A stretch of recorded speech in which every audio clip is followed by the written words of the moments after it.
republic for which it stands, one nation, under God, indivisible, with liberty and justice for all.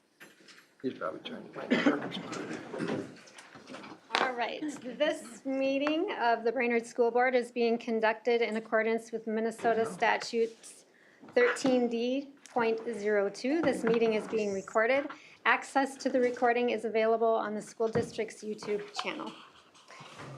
We will entertain a motion to approve the agenda. So move. Second. We've got a motion from Director Brecken and a second from Director Ward. Any discussion? If not, all those in favor, please signify by saying aye. Aye. Opposed, the same. Motion carries. Next up, we've got recognitions, and we've got a whole bunch of them tonight. And I don't know if we've got anyone back there that wants to come and help us out.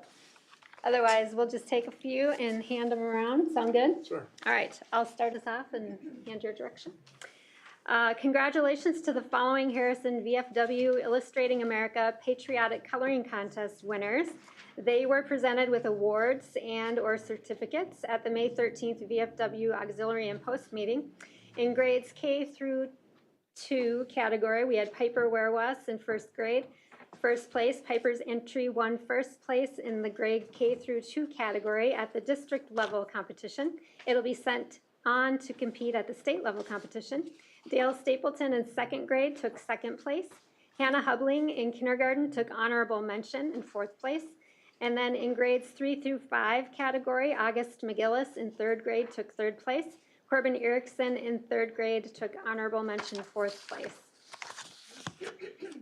Congratulations to the Warrior Girls Softball team for winning the Class 4A 8 section championship.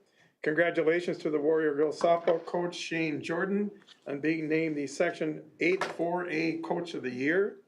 Congratulations to the Warrior Boys Golf team for their section runner-up finish this season, and to Brady Osland and Aiden Dobas for qualifying for the state tournament. We'd like to welcome Jason Olson, the new Director of Human Resources for the district. Jason, you want to stand up so we can see who you are? Everybody. Okay. Yeah, welcome in. The best part about it, I'm no longer the HR director.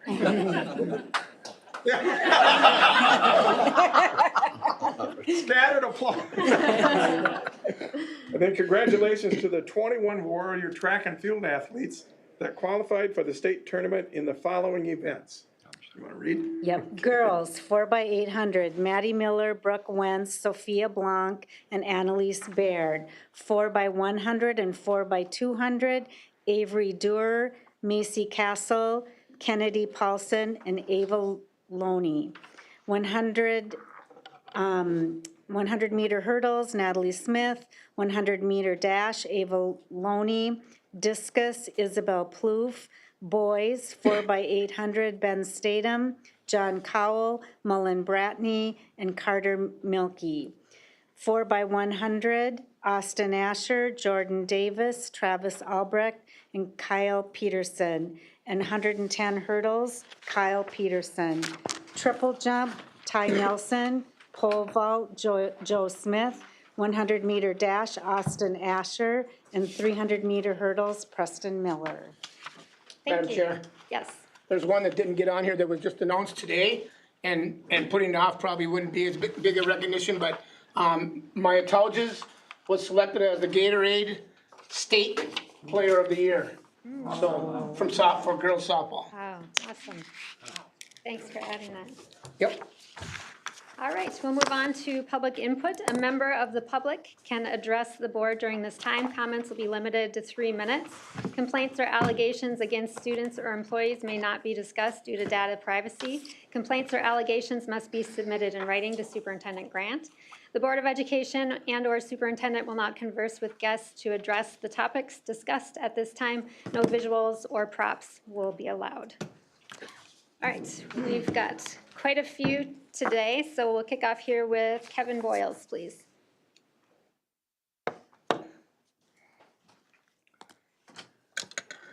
Good evening, Superintendent Grant, esteemed board members. I'm going to be honest, I'm as frustrated as I've been in 6 years living back in this school district, and that includes 4 years sitting at that table where you sit now.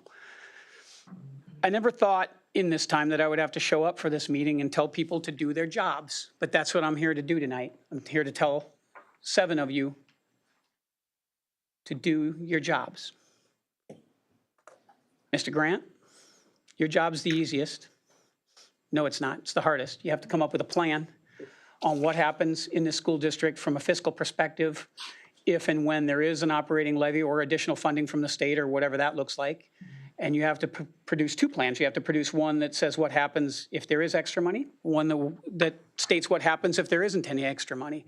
But the public deserves and is entitled to those plans, regardless of what you decide tonight as it relates to putting an operating levy on the ballot in November. To the other 6 of you, your job is really easy. Respect the voters' rights. Let us speak on the issue of an operating levy. I'm not here to advocate for a levy or against a levy.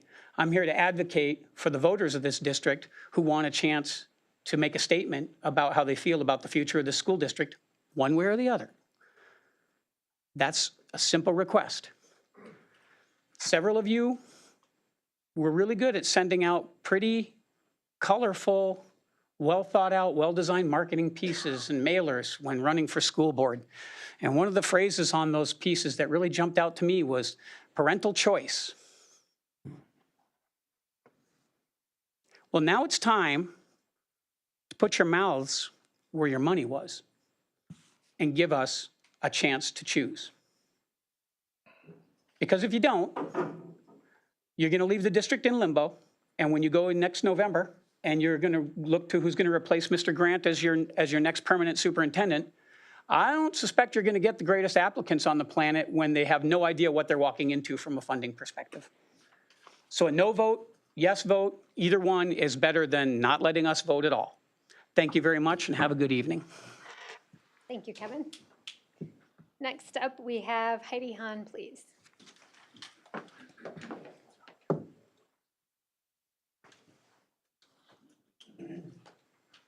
Good evening, Chair Spear, Superintendent Grant, members of the board. After almost 30 years serving in Brainerd Public Schools, and after 54 years of being connected to this community, I've learned that this is a highly engaged community.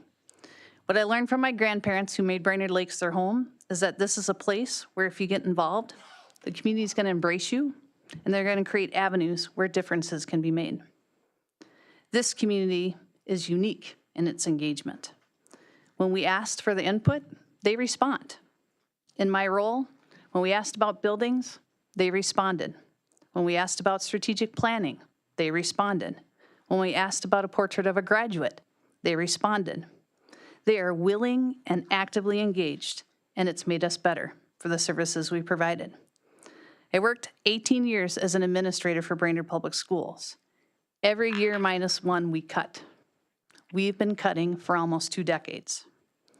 There's a reason that over 70% of districts have an operating levy. This isn't unique to the state of Minnesota, and it's definitely not unique to us. It is a reason, again, that we need our community to lean in and engage, and if we ask them to, they will. We need to give them that voice. One of the reasons this board chose Superintendent Grant was because of his experience with operating levies. This board asked Superintendent Grant to stay another year because of his experience and his expertise. Lean into his experience. Lean into his expertise. The job is to develop a plan. What happens if an operating levy passes? What will happen if an operating levy fails? Your job is to create that plan, not to decide whether our community gets to vote on that plan or not. Please get to work and create that plan for our community. Thank you. Thank you, Heidi. Next up, we have Steve Newcomb, please.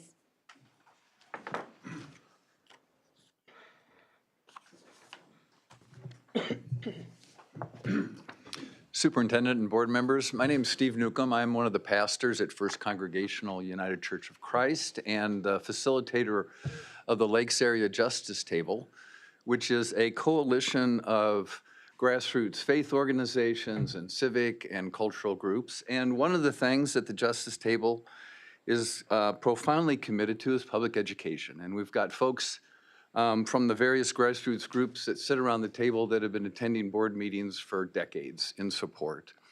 And on January 19th, our group had been meeting and talking about how we could be more supportive of the school district. So on January 19th, 2024, we had a meeting with Superintendent Hahn, who said and shared with us that in her experience of teaching, that staff and teacher morale was at the lowest she had experienced in her career. And we were really concerned about that. So that was January 29th, or January 19th. 26 days later, we raised $1,000, designed an ad, and placed this in the dispatch as a half-page ad.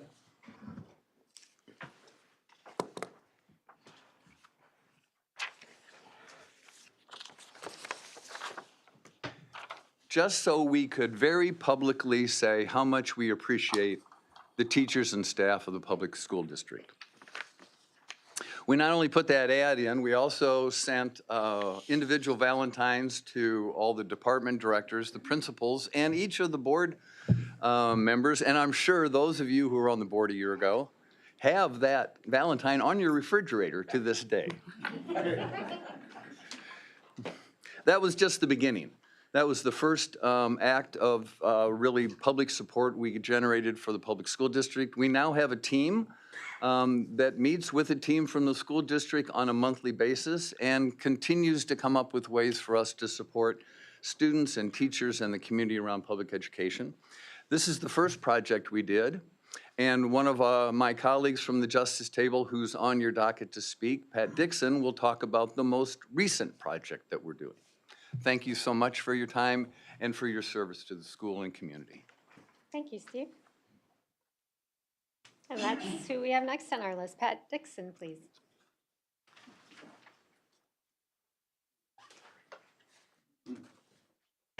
I had a bag of props, but I guess I can't use them. But they duplicate what you have in the bags in front of you, which I'll talk about. And I want to back up and say good evening with thanks to Superintendent Grant and all the directors, observers gathered here and in Streamland, the Grow a Heart staff, Carrie Ross and her team, and Lakes Area Justice Table's public education team. You have the power to make a heart grow. Wow. Many months ago, the book Grow a Heart was discussed as a potential project focus for Lakes Area Justice Table and ISD 181. Carrie Ross asked if anyone had heard of One Book, One Community. Shared ideas evolved into the offering of a class for pre-K through 4th grade this year. In the class, One Book, One Community, Grow a Heart. Stephanie DeVries, author of the book, is a graduate of BHS, taught preschool for the district, and now works for Brainerd Public Schools Foundation. She is very excited about this project. She created the flyer that's in your bag, content outlines for the sessions that are in your bag, wrote a midweek motivator article, and has designed games and activities for each of the 3 sessions. Andrea Lund, a Pequot music teacher, has set words from the book to the tune of Itsy Bitsy Spider to compose the Grow a Heart song. Funding for this free class is through grants, donations, and contributions of those involved, and it's being offered through Community Ed. 20 children, 9 parents, and 16 volunteers are signed up. You've received the Grow a Heart book and a bag containing information and some of the items that'll be used in the sessions. There's a cape, a mask, and a slap bracelet. You know, if you have a superpower, you need to have a cape, right? And the capes will be decorated as homework assignment for the first session. And then the next session, they'll parade the capes to the tune of Grow a Heart. There's also a tin of tiny wooden hearts, and you had a single one sitting in front of you when you came in. And the word love is engraved on them. and a small notebook, a pencil, and a heart-shaped squishy with a face. Bingo winners will receive one of the squishies when we play bingo in the second session. Hearts will be used as bingo tokens, then collected to be given away before session 3. Experiences about what it's like to give away a little heart, both what you feel and what somebody else does when they receive it, will be recorded in little notebooks that are in there, and then children will share those in the next session. This is just a glimpse of the fun ahead, and I've talked to a number of the parents who are coming, and they are so excited. Thank you, Pat. Yeah, thank you. You all have the power to grow a heart. The class is free. Growing a heart is priceless. Thank you. Thank you. Next up, we have Bob Nystrom, please.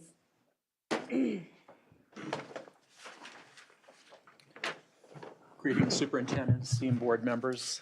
So good to see you. I served on this board from January 2002 to October 2021. And in that time, we had a lot of decisions that we had to make. I'm also a lifetime member of this community. I know the history of the district really well. And this district has always had a strong history of supporting education initiatives. I have to tell you that I would not be where I am today without the education I received at Brainerd High School. I came from the poor side of town, and for me, if I wouldn't have had strong teachers that supported me and pushed me, I would have never been able to go to pharmacy school and have the life I have today. So I want to strongly encourage you to vote for the authorization of the levy. I know this is a hard decision for some of you. However, I'm asking that you vote for it to allow the voters to vote either yes or no. Give them the chance, just like previous generations have, because ultimately, we represent the kids, and we have to show a unified front in supporting initiatives. And I am afraid of the cuts that would be made. There would be major cuts if this referendum does not pass. And so please give that choice to the voters of this community. Thank you. Thank you, Bob. Next up, we have Ruth Nelson, please.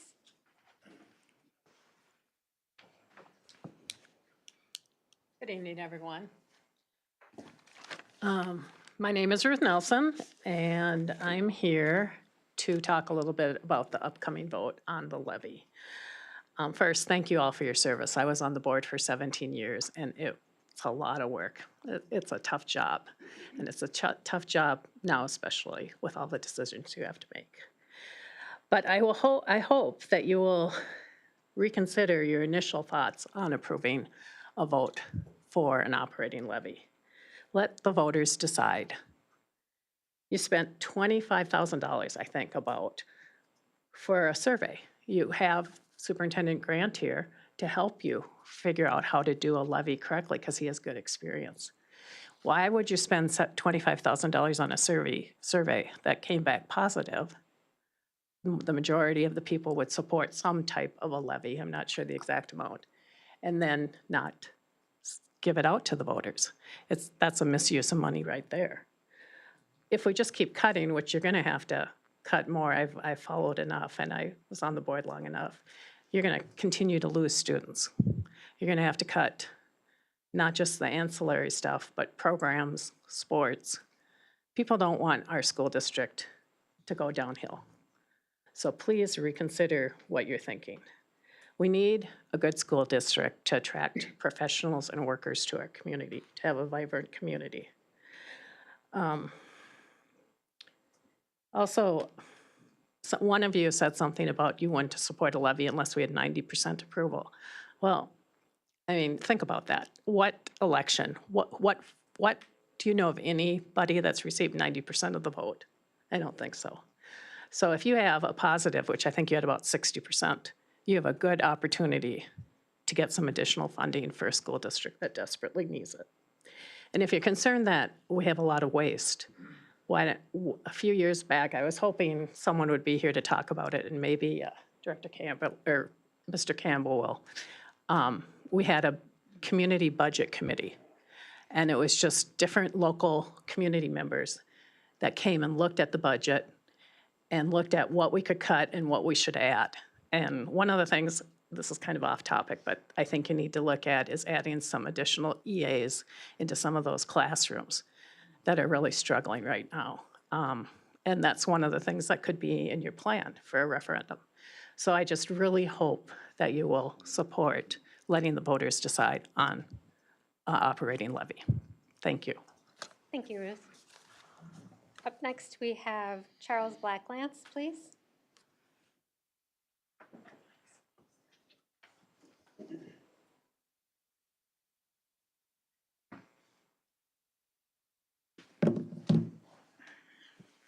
Good evening. My name is Charles Blacklance. I am a community member. I have 3 children in our school district. I have a soon-to-be senior, soon-to-be sophomore, and a soon-to-be freshman. I've been in this community for about 22, 23 years. And to be very clear, Catherine, my wife, and I had some decisions to make when we found out we had Olivia, our eldest, on the way. We needed to decide where we're going to go to school or have them go to school. We had some decisions whether we go small, outside the area, or here in Brainerd. Because of the efforts of our community and the history of this community building into its school districts through passing of referendums or the leadership that they chose to run our school district, we felt that this was the best decision to make. One of the reasons we also chose our children to stay in the Brainerd Lakes area is that they are followers of Christ, and we wanted them to be in a place where they could make a difference and build into this community as well. But my point is that Catherine and I had a lot of decisions to make early on. Our children, as part of our parenting model, are taught to make decisions. They have to make decisions about friendships. They have to make decisions about their effort in school or athletics. And then most importantly, they have to make decisions, sound decisions about their future. Also, we feel that it has been a challenge for this community and the school district as it relates to its fiscal matters. And we need to make sure that our community, once again, has that opportunity to decide about what decisions you all make as a school board. And it's important that we allow them to have that decision. To vote in this country is a great equalizer. It makes a difference. It crosses many different cultures, economic guidelines, and crossing of different types of people. This cannot be about some of the community's wealthiest people refusing to give taxpayers the opportunity to decide on an operating levy. I challenge you all, board, to get beyond your political ties and to allow the community to decide on whether or not they approve of an operating levy. Thank you. Thank you, Charles. Up next, we have Daryl Peterson, please.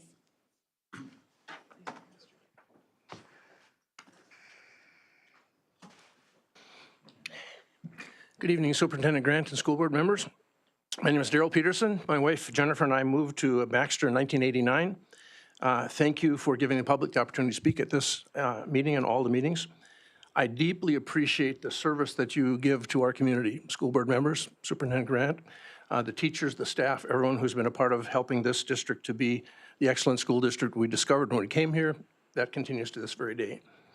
Our family came from a tiny town on the northern border of Minnesota, coming from a school district with an average of 25 students in a grade to one with an average of about 500 in a grade. We were worried that our kids might not fit in, might not have a chance to compete and so on. We were wrong. We found out that this large school district offered so many opportunities, so many choices for our kids that they were able to excel in areas that they were well suited to. Our oldest daughter, Leah, excelled in band, Spanish, and AP courses. Our son, John, excelled in cross-country running and skiing and helped start the new boys soccer team. Sarah excelled in choir, art, and theater. They all did well in their classes. We believe they're well prepared for living in that great big world out there beyond these doors. And being students here helped to affirm what we taught them and that was that their lives and their actions could make even just a little bit of a difference to make the world a better place. Shortly after we moved here, a referendum was offered to build a new auditorium for the community. We were excited about it, supportive of music and theater and school and community events, and eagerly voted yes to raise our taxes in order to make that possible. It failed, I think, by about 30 votes, and it was about 30 years before we got a chance to vote on an auditorium again. And not only an auditorium, but the construction of much-needed building updates. We gladly voted yes. The referendum was approved by, I think, a sizable majority of voters. And now we join the thousands of students, families, community members, and central Minnesota citizens who come and enjoy the beautiful Gitche-Zebe Center to everyone's benefit, and also the beautiful school buildings the voters supported. Over the past 150 years, this school district has worked hard and earned the love, respect, pride, and support of this community. I'm convinced the community loves this school district. I hope that you give this community the chance to vote to maintain the high quality of educational opportunities that have for so long marked Brainerd as surely one of Northern Minnesota's flagship school districts. Please give us the opportunity to vote and make a difference. Thanks again for your service. Thank you, Daryl. Up next, we have Tim Ettinger, please.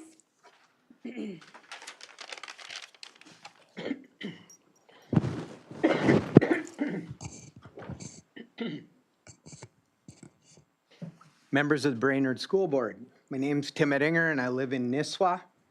Thank you for the opportunity to share my perspective as a community member, retired public school teacher of nearly 35 years, and parent of 2 BHS grads.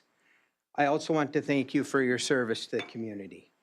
Since my retirement, I've kept close tabs on the day-to-day work and happenings of the school district. 2 developments have brought me out to speak tonight: the cuts that have already been made and the school board's discussions regarding operating levy. For 30 of my 35 years as a classroom teacher, I watched and listened to school districts deliberate making cuts. The notion that there is any more trimming to do at the classroom level is misguided. Any additional cuts will further directly impact our students and thus their parents. Cutting staff and therefore sections increases class size, which adversely affects the ability of teachers and students to meaningfully interact. Cutting course offerings at Forest View and BHS offers students fewer opportunities to connect with their school. Both of these actions impact student and parent comfort with and support for our school district. Why do retail sales and service businesses put so much money and effort into keeping their customers comfortable? Almost all have very nice waiting areas with free coffee, magazines, comfy seats, TVs, and yes, often free popcorn. These businesses have learned comfortable customers are content, and content customers come back and do business again. How do making cuts to staff and course offerings make students and parents more comfortable? Right, they don't. Therefore, they exercise their options to seek education elsewhere where they feel they'll be more content.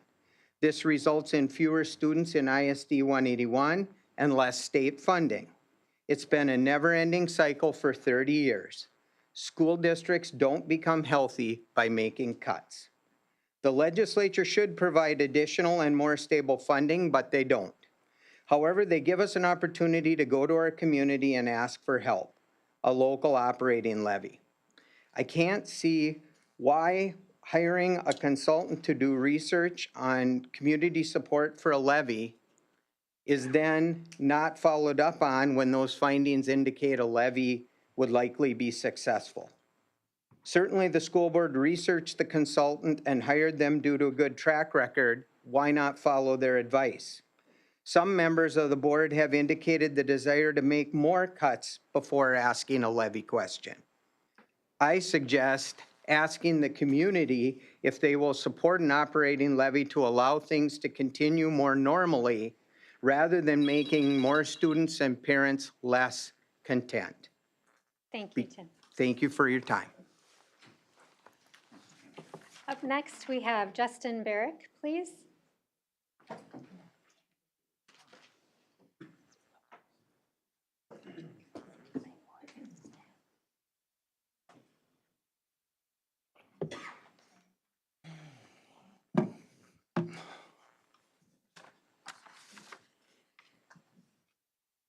Okay, good evening. After reading a summary of the May 14th work session where community results regarding a potential operating levy were reviewed, I'm concerned that this school board is divided and not operating as efficiently as our children's educational needs necessitate. Here's a potential compromise item for your consideration. Change the name of winter break to Christmas break, as this seems like a very harmless change that could shake loose some cooperation from some of you. Here's a surgical cut that I communicated to the school district facility ground staff this morning.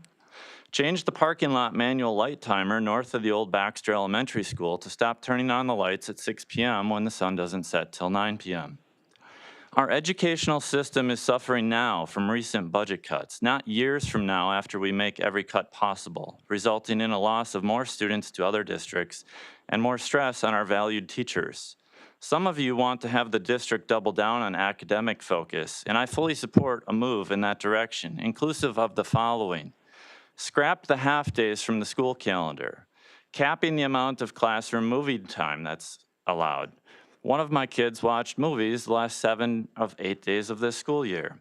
School-issued devices need to have limited time use and monitoring and blocking of content for all ages, not just 5th through 12th grade. Third graders are playing Fortnite in your classrooms. It is not the shininess of the classroom or the 2018 bond referendum that makes this quality education in the district.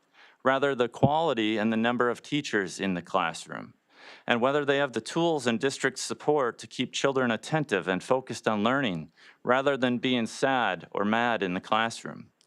Here's an example of what should have been an entirely educational day that my then 10-year-old child instead had a sad, mad, and scary day.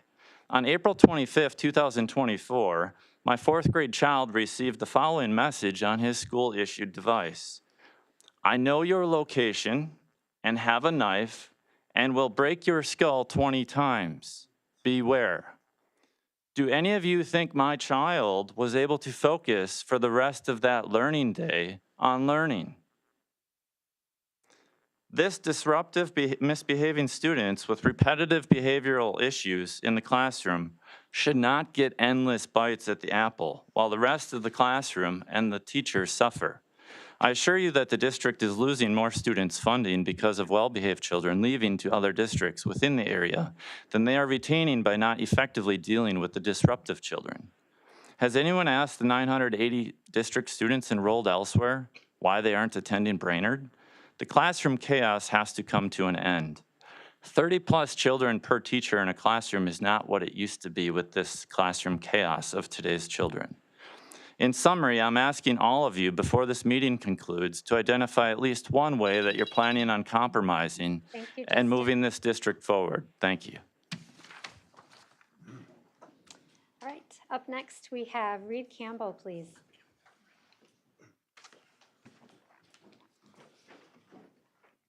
Good evening, and thank you, Superintendent Grant and school board members. My name is Reed Campbell, lifelong resident of Brainerd 2. I'm celebrating our 50th, or Bob Nystrom and I are celebrating our 50th reunion as a class of 1975. So we are products of this great school district, as my 4 children are too. They all graduated from this great school district, and very proud of the education that we received and that my kids received. So we want that to continue. And again, so I'm here talking about the levy referendum and getting your support to put that up for a vote. Very important. I'm not prepared with that budget talk that maybe Ruth thought I would have, but but anyhow, I was around when we had that first rounds of cut. I remember Superintendent Residlow spending days and weeks and months down in the war room, it was called, making cuts and cutting programs and teachers and staff. It was just very, very hard to take, and watching the district go down like that on cutting that kind of programs and things like that. So do not want to see that happen again. So again, my short and sweet is just again to put the vote up to the public. I've always been impressed with what this community has done to support the school district, and keep that going. Let them do the voting on it. So again, thank you for the time. Thank you, Reed. Up next, we have Catherine Blacklance, please.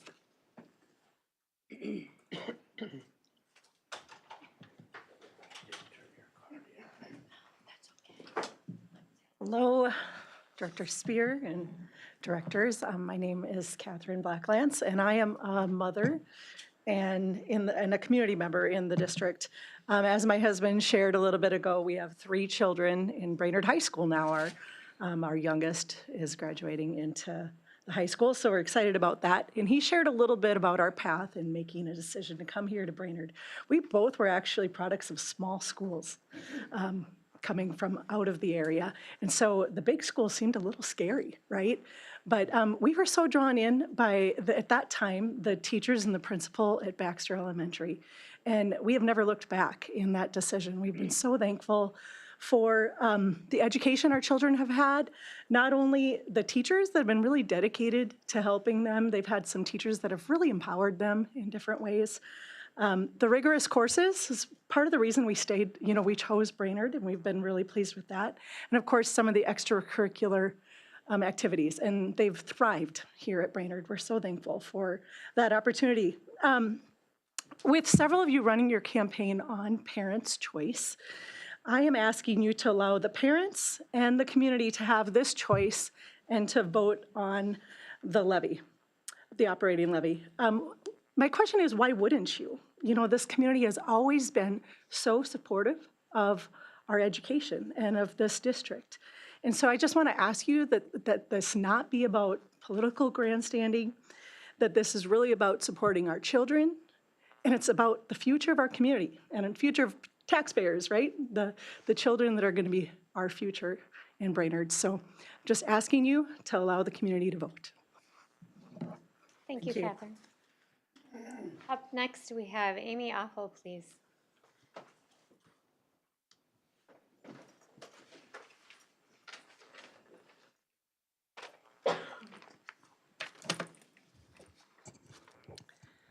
Good evening, Chair Spear, members of the board, and Superintendent Grant. My name is Amy Aho, and I'm a proud Brainerd graduate, parent of 2 Brainerd graduates, and a Brainerd educator. Thank you for the opportunity to speak. I'm here tonight to urge you to vote in favor of putting an operating levy on the ballot, not to decide the levy's outcome, but simply to let our community have a voice in the decision. Our schools are the heart of our community.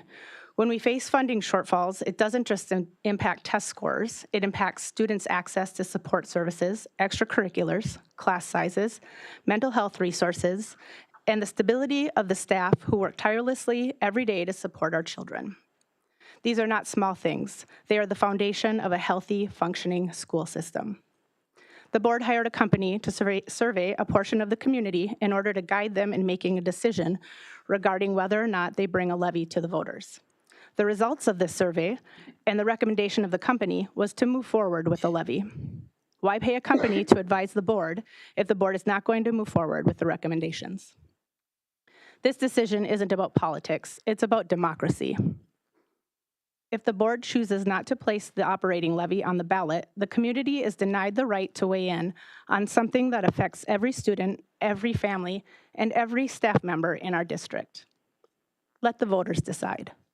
Give the community the chance to stand up for our schools. I ask you to trust the people you are elected to represent and vote to put the levy on the ballot. Thank you for your service to our district and to our community. And thank you for allowing me to speak tonight. Thank you, Amy. Up next, we have Melissa Schmeck, please.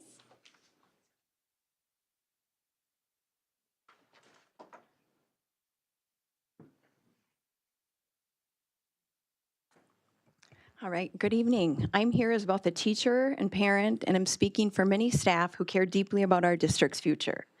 Tonight, I'm asking for one thing, genuinely and hopefully that you listen. We all want what's best for our students. Right now, our educators are facing huge challenges that make it increasingly difficult to give students the support that they need to thrive. Over the years, we've seen key support slowly taken away, particularly educational assistance. What began as reduced hours in second grade eventually became complete removal from regular ed classrooms, including those with our youngest learners. We shared our concerns at every step. We weren't trying to be negative, we were trying to protect what helps students succeed. Today, many of our elementary classrooms have 25 to 30 students and just one adult responsible for everything, teaching all subjects, managing behavior and emotions, supporting social growth, and staying positive for families, all with fewer resources and rising expectations than ever before. Years ago, we raised red flags. We said that removing classroom support would lead to lower achievement and more behavior challenges. We said that without adequate curriculum and intervention tools, more students would slip through the cracks. We said teacher burnout would grow if things didn't change. All of those things are happening. And now some are discussing cutting electives. These are not extras. For many kids, they're the reason school feels meaningful. If we remove those opportunities, we risk losing even more families. Some are discussing cuts to our mental health professionals and programs. This comes at a time when we know that student mental health is one of the most critical issues we face. These professionals help students manage anxiety, trauma, behavior, and emotional well-being. If we remove them, the work falls to teachers who are already stretched thin. And the students, the ones at the heart of all of this, will feel the loss most. We know enrollment is down, test scores are struggling, morale is low, but we also know why these things are happening, and we believe they can be turned around if we commit to restoring the foundation. Strong teaching, essential resources, meaningful support. This isn't about blame, it's about solutions. Our educators from early childhood to Transition Plus have ideas, expertise, and passion. We know what works, we want to share it, and we want to be heard. We believe in this district, but without change, we are losing not only the trust of families, but the very people who show up every day to keep this district running. If a levy is what's needed to do that, then let the community decide. It should not be the board's decision to deny voters the chance to weigh in. Our families, staff, and students deserve a say in their future, so please listen and work with us. Let's do better together, because our students deserve it, and so do the people who serve them every single day. Thank you for your time, and thank you for serving. Thank you, Melissa. Up next, we have Bonnie Kreha. I don't know if I'm getting that right. Yes, I'm Bonnie Cree. I'm a resident of Baxter, retired special ed assistant director in 2008, and I love this district, and I had quite a presentation prepared, but most people have said what I want to say. This district is strong because of the options that we give students. It's strong because of all the supports, and we start chipping away and cutting away, and we are going to lose. We lose badly. And I lived through the cuts of 2008. That was my last year and we had to make many decisions that were very hard to do, upset lots of folks.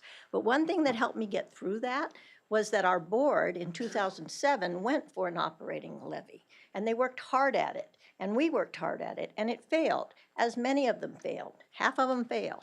But what helped me get through the next year when we had to make, I at least knew that the board had our backs and were looking out for us, and it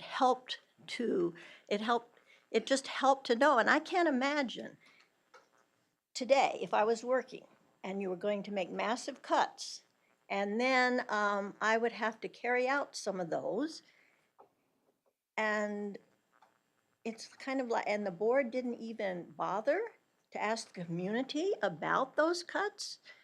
I tell you, that would be adding insult to injury. And one thing you have to think about is today we don't have the luxury. Back in the day, we had many applicants for positions. It wasn't so hard to find special ed teachers. But today, it's different. It's very competitive to find good people and retain good people. And morale is important. So for many reasons, one of the reasons is you need a very high morale staff, and you need people to know that you are backing them with looking for every resource possible to make our district great. So thanks. I hope you do the right thing. Thank you, Bonnie.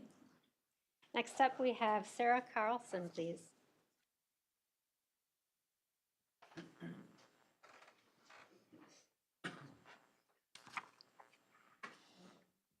Hi, my name is Sarah Carlson. I'm married to my husband, Mike, of 21 years. We have 3 kids, 2 girls and a boy.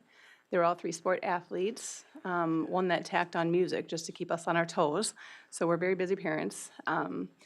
I'd like to request the Brainerd School Board amend our participation in all Minnesota State High School Leagues girls' sports so that they would not be allowed to, we would not allow any Brainerd's girls' sports team to participate against a team that has a biological male on it. This evening, I intend to flesh out why this is absolutely necessary, as it seems our state of Minnesota is unable to use common sense to understand that we need to protect our girls in girls' sports. So I'd like to start off by reading the National Institute of Health's stance on this very subject.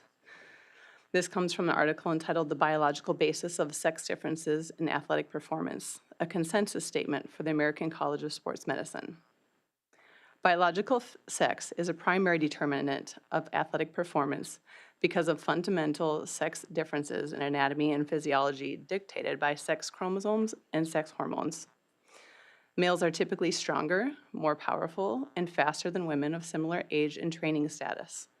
Thus, for athletic events and sports relying on endurance, muscle strength, speed, and power, males typically outperform females by 10 to 30%, depending on the requirements of the event. These sex differences in performance emerge with the onset of puberty and coincide with the increase in endogenous sex steroid hormones, in particular testosterone in males, which increases 30-fold by adulthood, but remains low in females. Biological males have physical, hormonal, and biological differences when competing as a girl in a girl's sports. This makes it inherently unfair, unsafe, and robs girls of future opportunities. I doubt there's anyone in this room that hasn't heard that a biological male from Champlin Park pitched all 42 innings during the Minnesota State softball tournament last week to lead his team to win this Class 4A state championship title. Because the pitcher controls the majority of the game in the circle at every single age level, this team had a huge advantage over other girls-only teams. Teams within the Section 5-4A were robbed of the opportunity to even compete because Champlin knocked them out, namely Rogers' 8th grade phenom pitcher, Annabelle Waldoch, who led her team to win state last year out of their section. She didn't even get a chance to get back because of the unfair biological advantage Champlin Park had. This is not just an isolated case or a concern that there's just a few incidents. Take track and field. There are a known 84 male athletes who took first place finishes from over 1,289 girls' podium spots. If we're talking about the top 3 finishes, there are over 2,000 that placed in the top 3. In 2011, there were 93 biological male state place winners, mostly overseas. 2019, this number jumped up to 263, and now here in... Thank you, Sarah. Thank you. Next up, we have Charles Johnson, please.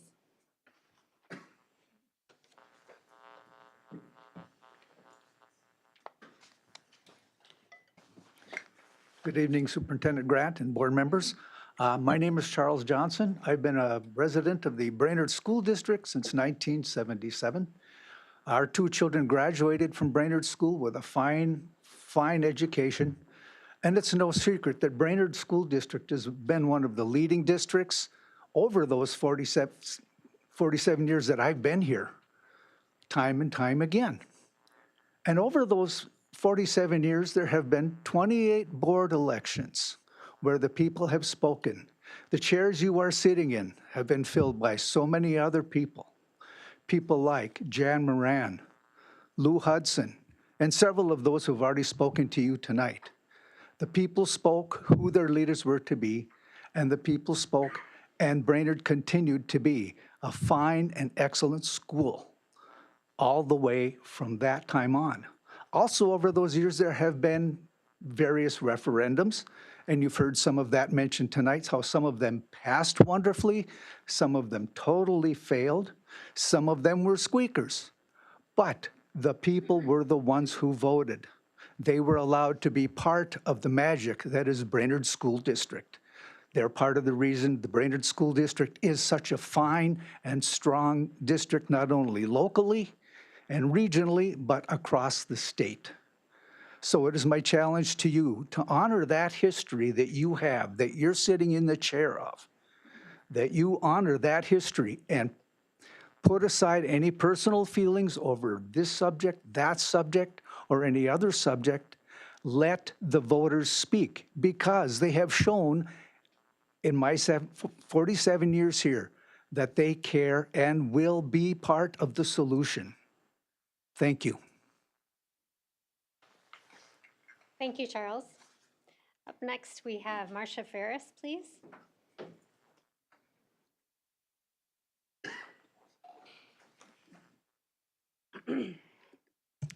Greetings, my name is Marcia Ferris. I live in Northeast Brainerd. I am here to speak in favor of letting the District 181 residents vote on whether we want a levy or not. I certainly do. We are in a minority of districts without an operating levy. I read that in the May 12th dispatch, and 70% of school districts have one. We need to maintain class sizes, which I think are already fairly large, and avoid more cuts.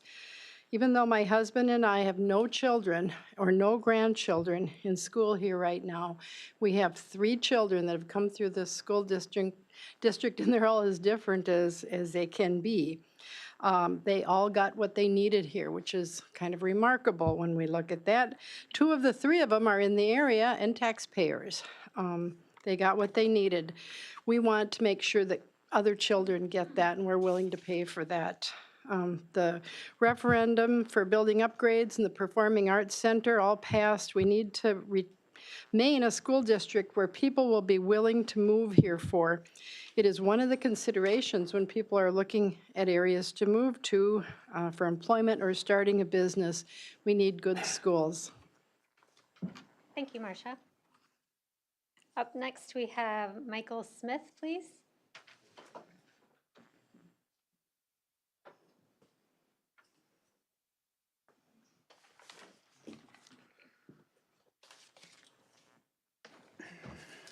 My name is Michael Smith, and I've been in the community for 40 years with my wife, Carol. And all of you, I think, received a letter from us. My wife was very, very concerned about this levy coming up, this referendum. And so I just wanted to say my 2 bits, saying I fully support your effort to have this Operation Levy go forward. I am very active in American Choral Directors, and whenever I go to conventions, they say, and if I mention I'm from Brainerd, oh, you're from Brainerd. That's a wonderful school district. And, you know, it makes me feel really good, but it's the truth. It is the truth. And the old adage goes, you get what you pay for. And I think it's up to the community to decide this is important. And if you give them the opportunity, I think they will support this, and we will be a much better district because of it. Thank you for your time. Thank you, Michael. Up next, we have Josh Zabrowski. Did I get that right? Zabrowski?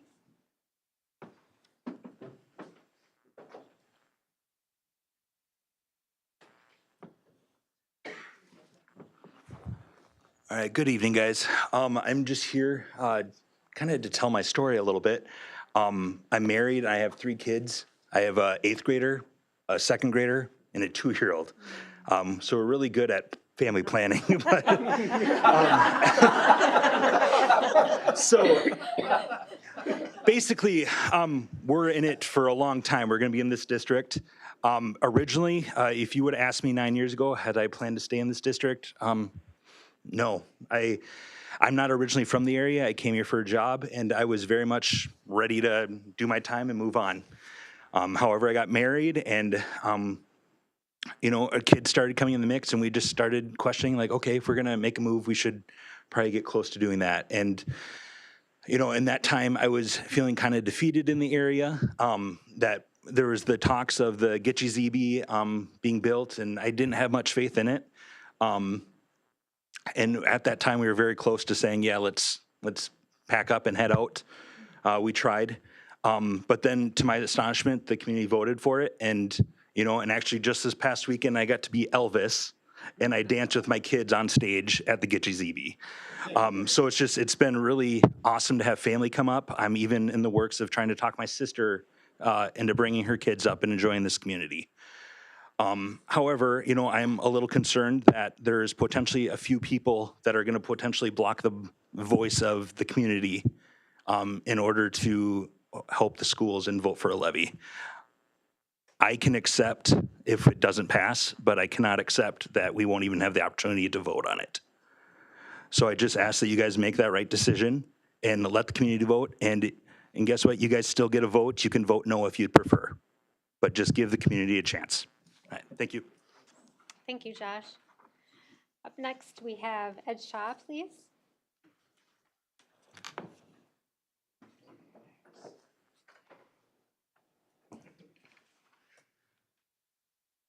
Hello, Superintendent Grant, directors.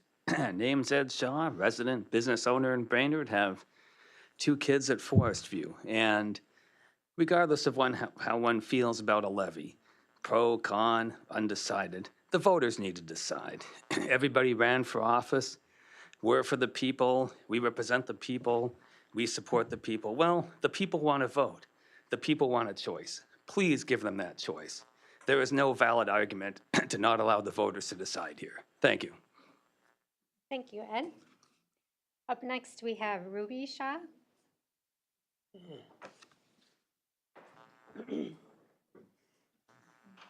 Hi, I'm Ruby Shaw. I'm a student of our district, and I believe that voters of our district should be able to make the decisions about their children's education. Thank you. Thank you, Ruby.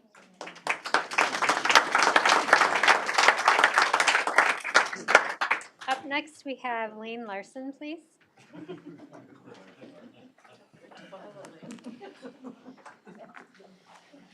Very tough act to follow, yes. Chair Spear, Board of Education, Superintendent Grant, thank you very much for allowing me to come today. I had the privilege to serve as your superintendent of schools from 2016 to 2022. And I must say that I am so proud of the work that this district does each and every day on behalf of our children. And so I thank you as well for the work that you've done. Thank you also for having the survey this past winter, where people could decide if they thought that they were able to support their children through an operating levy. And 59% of the people came out and said that they would support that if we brought it forward to the public. As your past superintendent, I'd like to share just a little bit of information about Minnesota levies. In November 2007, Brainerd Public School lost a major operating levy referendum that has affected our school district for 18 years. As I recall from the time that I was superintendent, we have cut every single year except for one during that period of time. Our budget reductions have included, but are not limited to, not filling positions due to retirements and attrition. We're 19 district-level administrators short of other school districts our size. We no longer have classroom paraprofessionals. They've been eliminated. Elementary sections have been modified, while middle school and high school reductions have had to occur. Early interventions such as reading recovery, accelerated reader, and more have been eliminated instead of increasing these best practices for our kids. We've had to reduce class sizes or increase class sizes, and now we're looking at electives and career and technical education. And we are also starting to use our fund balance that we have worked desperately to increase. For 18 years, we have cut, and we have cut, and we have cut to a point where we can cut no more without directly impacting our classrooms, our programs, our activities, and so on. This will continue to have us lose more children. There are 327 school districts in Minnesota. In the 7-county metro area, which is the same size of school as Brainerd, only 4 of 44 school districts do not have an additional operating levy or capital project levy authority.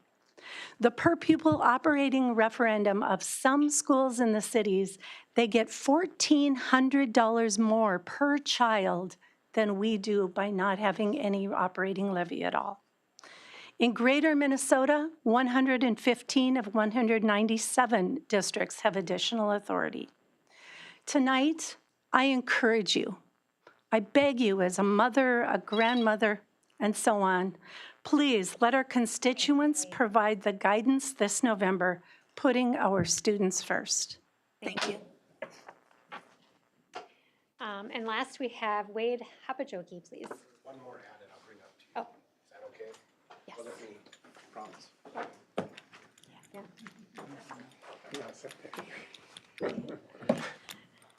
Thank you. Well, good evening. I just wanted to update you guys. Lincoln Education Center, that's where I work. 25 years in education. Again, my name's Wade Hapajoki. We just had the end of our school year. We had almost 20 graduates or students that came to the end of their Brainerd High School journey, and it was great to see some of you.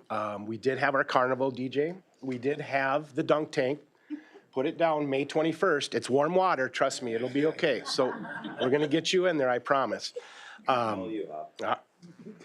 56 times I got dunked, so it was perfect, you'll love it.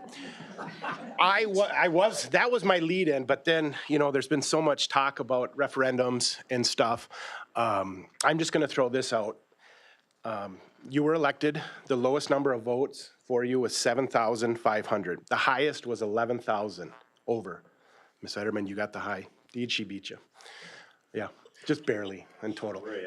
So that being said, okay, the platform that resonated with the community, okay, the platform was parent choice, okay, parent choice. And you guys know, and I'm talking to the, what's that? Parent choice and whatever. Oh, same thing. Yeah, you're not supposed to talk to me. You're not supposed to talk to me. We can talk after like we always do. So, but what I'm saying is let's give that to them, okay? Let's give that. I'm gonna read something for you because DJ, you like when I do quotes. All right, here we go. You ready? Because you can't talk back. Leadership isn't avoiding risk. Leadership is handing the microphone to the people you serve and listening. So tonight I ask you, not for money, but for trust. Put the referendum on the ballot and trust those voters that voted for you. Thank you. Thank you, Wayne. And finally, we have Tina Herron, please.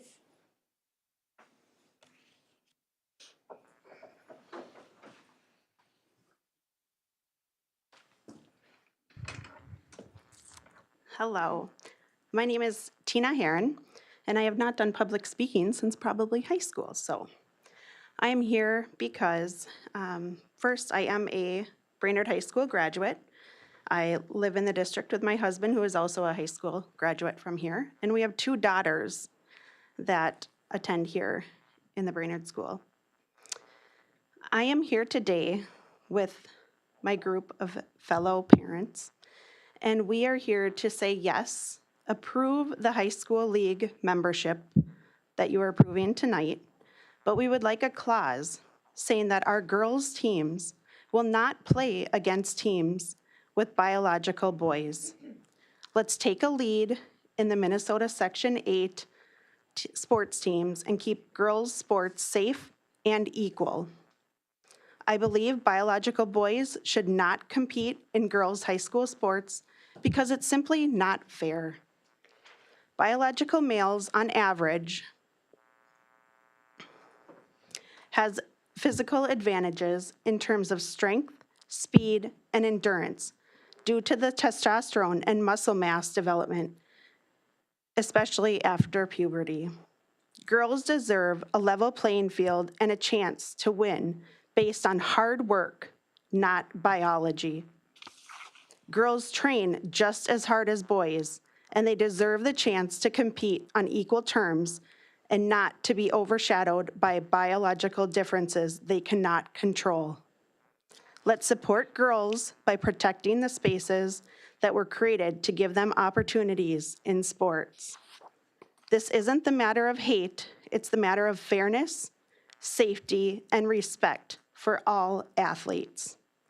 Thank you for your time. Thank you, Tina. All right, that concludes public input. We will move on to the approval of minutes. First, we have the special school board meeting from May 12th. Motion. Second. Got a motion from Director Donnellinger, a second from Director Edelman. Any discussion? If not, all those in favor, please say aye. Aye. Opposed, the same. Motion carries. And then approval of minutes for the regular school board meeting on May 12th. So moved. Second. Got a motion from Director Heidemann and a second from Director Ward. Any discussion? If not, all those in favor? Aye. Opposed, the same? All right, moving on to the consent calendar. We've got some staff changes, donations and grants. We have the resolution for the Iowa in there, the joint powers agreement for our Parks and Rec work with Baxter, audit services contract with CLA, SRO agreements, and our Northern Pines contract for next school year. I make a motion, we approve the items on the consent calendar. Is there a second?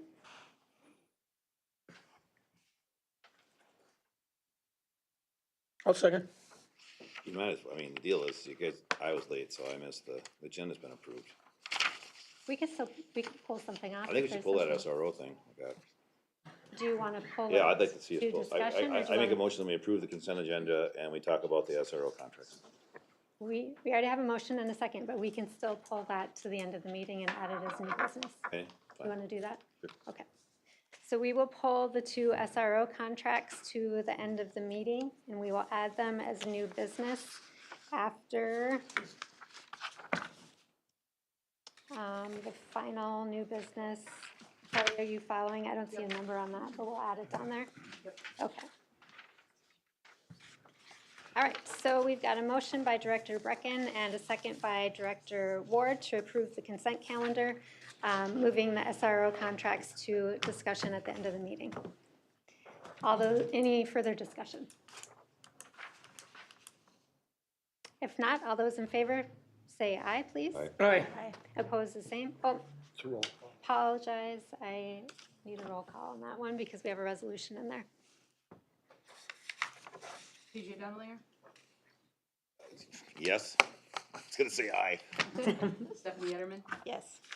Randy Heidman, Yes. Sarah Spear, Yes, John Ward, Yes.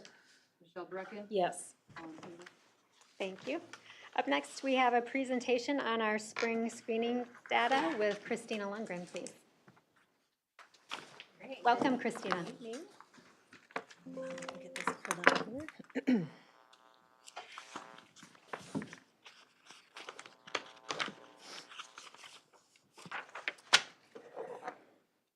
Okay, so I am back again with the spring FastBridge screening data. This again is just a broad overview of the data from spring. Just a reminder, this year is our first full year of implementation in the assessment from K-12. And really our primary goal for year one was that fidelity of implementation. As we talked about at the last meeting, next year, when we move through the second cycle, in addition to the overview summary data, I'll include trend line data as well for each grade level cohort. So at the top, the first box, this is just a district-wide overview of the proficiency data for each of the three categories. So reading proficiency, we had an increase of 2% from our winter to spring screening window. Math proficiency, we had a 1% increase. And then the SABRS, the social emotional proficiency, we had a 3% decrease. So that's across all grade levels as a summary. The second row of data, we have the percentage of students that completed the assessment. So again, our goal was, again, that 90% in math and reading. So we did meet that for that spring screening window. And then next to that was the breakdown of the SABRS, the social emotional risk data, where only 3% of our students were identified as high risk.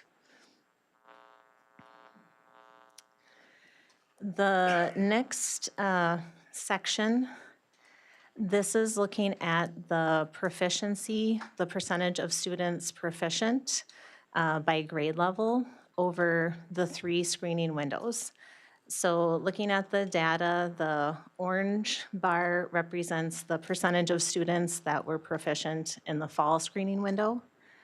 The blue bar represents the percentage of students proficient during the winter screening window. And then purple represents that percentage of students in the spring. So again, this is this first bar, first graph is representing reading in grades K through 10. We did not include the 11th and 12th grade on this set of data because we have what's called a diminishing model for screening for the high school. All the students take the assessment during the fall, but because our juniors and seniors do not take the MCA test in the spring for reading, they exit out of that screening as we move through the school year. And then the same would be for math. So our juniors take the math screening, but not our seniors in the spring. So underneath that, we have the same style of data for our math proficiency. So again, going through that orange bar represents the fall percentage of students proficient, blue is winter, and purple is spring. So that's our math data. So again, going through K through 10th grade. And then the bottom bar graph, that represents the growth that students had. And I just want to go to that.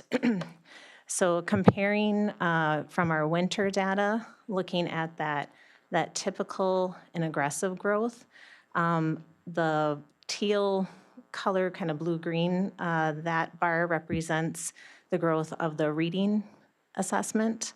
The orange bar is representing math. And so for reading, the typical growth increased 8%, number of percentage of students increased by 8% from the winter to spring. And then for the aggressive growth category, we had a decrease of 2% winter to spring. For math, typical growth, we had an increase of 6% of students winter to spring. And then for the aggressive growth, we had a 1% increase winter to spring. Okay. Does the test get harder? Uh, I mean, just So- straighten me out on this. So let's just take fifth grade math. Oh, let's just take fifth grade reading, right? They started out the year at 63 in the fall, they're 64 in the winter, they're 63 in the spring. So does that mean they're the same as when they came in, or does the test continually get a little tougher? I'm just confused. I mean, So- shouldn't they go up that is by the the goal. end of the year? Yes, that is the goal. So that the tests don't get any harder, just, it's crazy.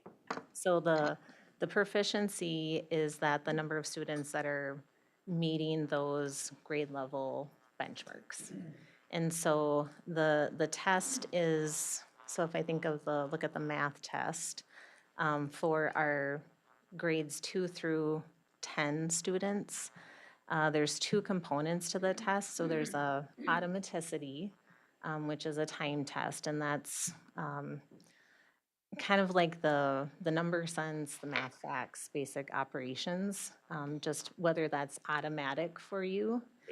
And then the second component is called, it's called A-math, which stands for adaptive math. So for that, the test actually adapts to how the students are responding. So depending on whether they're getting questions correct or incorrect, it will adapt. So, it might give them harder questions over the course of the test. There's 30 questions, or it might keep them at grade level. So that one's an adaptive test for that. The early math and early reading for our K-1 students, there are different composite tests that they do over the course of the year. So, for example, in the fall, in kindergarten, they do something called concepts of print.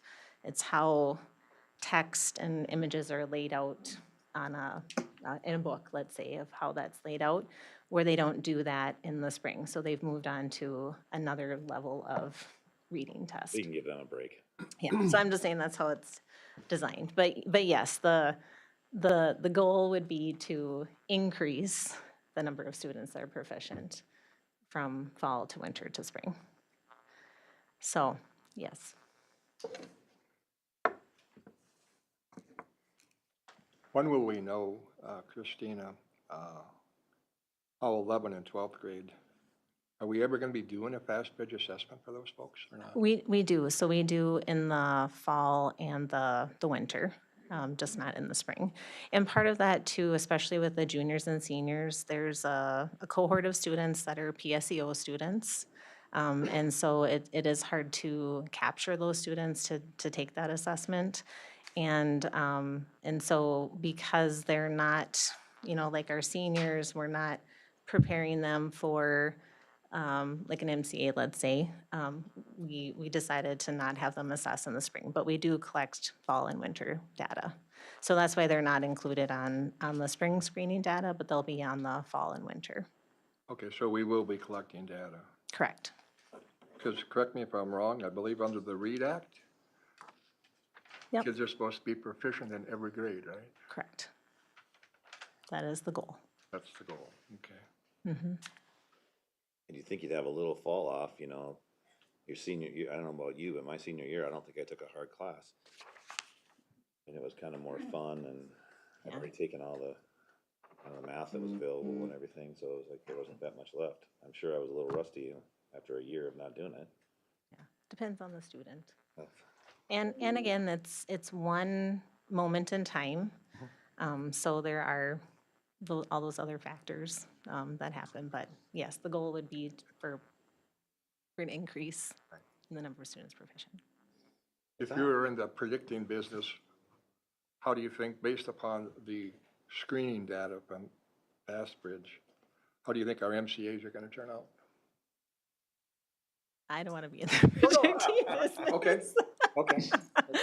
But I think maybe as we gather more data over a period of time and a number of years, Yeah. we're going to be able to make some of those predictions. Yeah. Because this is new. I know it's new. Yeah. And I think too, the trend data that we talked about by cohort over time, we are just on kind of step one this year. So I think, yes, we'll be able to do that. I mean, it's pretty obvious that they're learning something, because otherwise it would be like, well, second grade they were at 60%, third grade they were at 50%, fourth grade they'd be at 40%. They just keep going down if they weren't getting more. So it's just kind of hard to believe that, you know, if you look at them, they're actually getting better the older they get, or the scores are getting better. I don't know if they make better people or anything, but their scores are getting better. So you've got to think that they're learning something. Yeah. I mean, I think when our team looked at it, there were areas of, I think, celebration. And then there's areas of, all right, we've got some work to do here. So, yeah. Are we going to see any year end? Did the different buildings do goals again this year? Yes. And when will we see that information? That'll Because this is be- just assessment for Bass Bridge. Correct, yep, so that'll be in the fall again. So they met with so that's the continuous improvement planning. They met with their whole building, did some work on June 5th, and then they also met with their leadership team to do some planning. So they were looking at site level data and to look at goal setting for next year. And then we'll meet again in August 4th will be a whole day for those teams to meet and do planning. And then we'll follow a similar timeline that we did last fall. So we'll bring it to DAC, kind of the whole, and then we'll do by site over the course of a few board meetings. Do all buildings use the MCA data to determine their continuous improvement plan goals? Most of them actually shifted to FastBridge last year because it's more actionable and it's not just that one moment in time. And two, we get that data in the moment rather than we have embargoed data for MCA in the summer, but it's not public until fall. So Okay. Everybody getting comfortable with Bass Bridge? I think so. Good. I mean, there's definitely digging deeper into the tools, the progress monitoring, tools and things of that nature. But I think as the adults, we've had a lot of growth in our comfort level with this tool this year. It'll get better every year, hopefully. Yeah, Yeah. cool. All right. Any other questions for Christina? Thanks. Thank you, Director Lundgren. All right, new business. We have for action, the first item is approval of the administration recommendations to issue a 25-26 contract to the following certified staff members, resulting in the granting of tenure. You want me to read these folks, or do you want? Pardon? Should we read these folks, or you want to? Okay. Sure. We've got Blake Allholm, Barbara Bingham, Ann Campion, Jill Englund, Nathan Herfindahl, Claudia Keller, Patrick McGuire, Emma Peterson, Tracy Potvin, Travis Schlinger, Amanda Sleen, Hannah True, and Leah Wheeler. Congratulations to all of them. I make a motion that we approve the granting of tenure to those folks that were just listed. Excellent. Second. We've got a motion by Director Brecken, a second by Director Heidman. Any discussion? Madam Chair? Do we know how many of these on this list were formally tenured? I know when you change district and you're tenured, you got one more, you got a year and then you're tenured. I don't know that data. Okay, you don't, are most of do we know if most of these are newly? I know one of them that moved here. So I know one, it's not all of them that Yeah, started here. okay. Sandy's got her hand up in the. Oh, yes, Sandy. 5. Okay, thank you. Thank you. All right. So any further discussion? If not, all those in favor signify by saying aye. Aye. Opposed, the same. Motion carries. Up next, the approval of unrequested leave of absence resolution presented by Peter Grant. So, part of the reduction process is that some staff lost their positions. The resolution is placing Garth Asgard, Allison Bullard, Nidra Henlon, Claire Horn, and Bobby Crutchen for unrequested leave of absence. Whereas the School Board of Independent School District 181 adopted a resolution proposing placement of Garth Asgard, Allison Bullard, Nedra Henlon, Claire Horn, and Bobby Crutchen on unrequested leave of absence May 12th, 2025, on the grounds of discontinuance of positions, lack of pupils, and financial limitations. And whereas said written notice of the proposed placement on unrequested leave was received by Garth Asgard, Allison Bullard, Nedra Henlon, Claire Horn, and Bobby Crutchen on or about May 12, 2025. And whereas said written notice of the proposed placement on unrequested leave contained a statement setting forth the reason for the proposed placement, as well as a statement that they were entitled to a hearing before the school board, provided they make a request in writing within 14 days of the receipt of said notice, and that if no hearing was requested within said 14-day period, it constituted acquiescence by Garth Asgard, Allison Bullard, Nedra Henlon, Claire Horn, and Bobby Crutchen to the school board's proposed action. And whereas no written request of any kind was received by the school board or superintendent of schools, or if received, the request was withdrawn in writing from Garth Asgard, Allison Bullard, Nedra Henlon, Claire Horn, and Bobby Crutchen for a hearing as of May 26, 2025.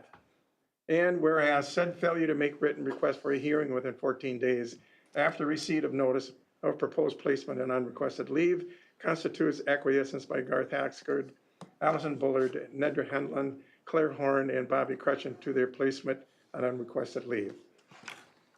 Be it hereby resolved by the School Board of Independent School District 181 that Garth Asgard, Allison Bullard, Nedra Henlon, Claire Horn, and Bobby Crutchen be and hereby are placed on unrequested leave of absence as a teacher of Independent School District number 181.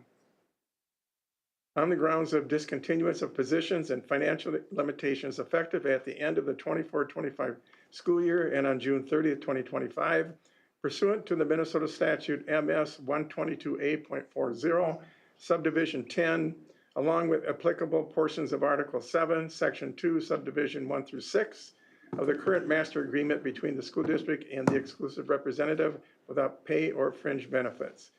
Be it further resolved, the said placement on unrequested leave of absence is not the result of the implementation of an education district agreement.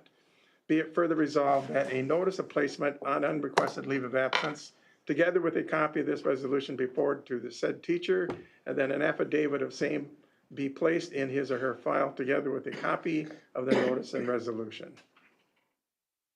Thank you. All right, we'll look for a motion to approve. So moved. A second. We've got a motion by Director Heidman and a second by Director Ederman.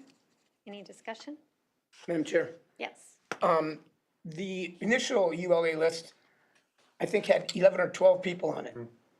And this is 6, is it 7? I think, whatever, I think it's 6 or 7. So did the ones that were on the initial list but not on this list, were they called back? Here, you can tell you that. Okay. And these folks that are ULA, as we discussed before, can be considered for a job in the future. Correct. Okay, thank you. Thank you for the question. Any further discussion? If not, this is a roll call vote because it is a resolution. Stephanie Ederman, Yes. Randy Heidman, Yes. Sarah Spear, Yes. John Ward, Yes. Michelle Brecken, Yes. BJ Dondelinger. Yes. Thank you, Kelly. Up next, we have a presentation on the 25-26 preliminary budget with Director Marcy Lord. Welcome, Marcy. Good evening. I think you skipped the coupon. Oh. No, I don't have that on here. It's further down, Peter. Okay. It's coming. Here's your seat. So in the board packet is a budget document that is a lot more detailed. The presentation is just a brief summary that I'll go through. But if you guys have any questions on the document that's in there, please feel free to ask. So when we start the budget process, we start with the 24-25 revised budget. We had a projected deficit of about 2.8 million in the unassigned fund balance, which is unrestricted.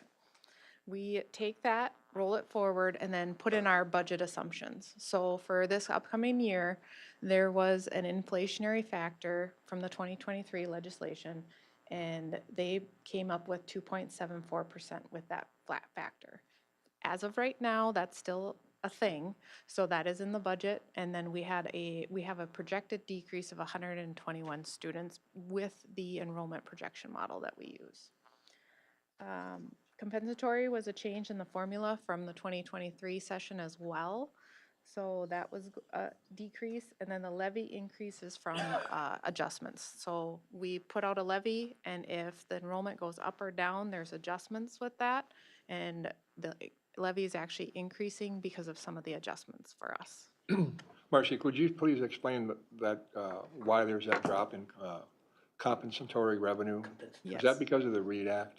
It was, so during the legislation, they actually changed the formula, and with that formula, that's where we saw the decrease. Was it for the free lunch? Yes, yep. Oh, it's a free lunch, okay. Yeah. Okay, that's, And on a future slide, I'll talk about, there is current talk right now of doing hold harmless. So there's a question mark there. Which I thought I saw we were on hold harmless or something like that. Yeah, not yet, but there's talk of it. chance. There's a chance. What is that? Hold harmless means they will not change, they'll keep us where we're at. Instead of reducing? Yes, exactly. Marcy, this isn't related to the end of the session right now, though. Some of this could change. Correct. And that, so these are what's set right now in statute, right? But if they close the session out, then we'll have to make those changes in the budget revision. Okay. We haven't heard anything, what they did today. I saw at 3 o'clock they'd done 5 things. We weren't one of them. And there was 14 to do by 7 a.m. tomorrow. Been there, done that. So we do use an enrollment projection model from Ellers, and we are projected, as I said, to go down 121 to 5,751 this next year. Are those students or ADMs? ADMs. Yep.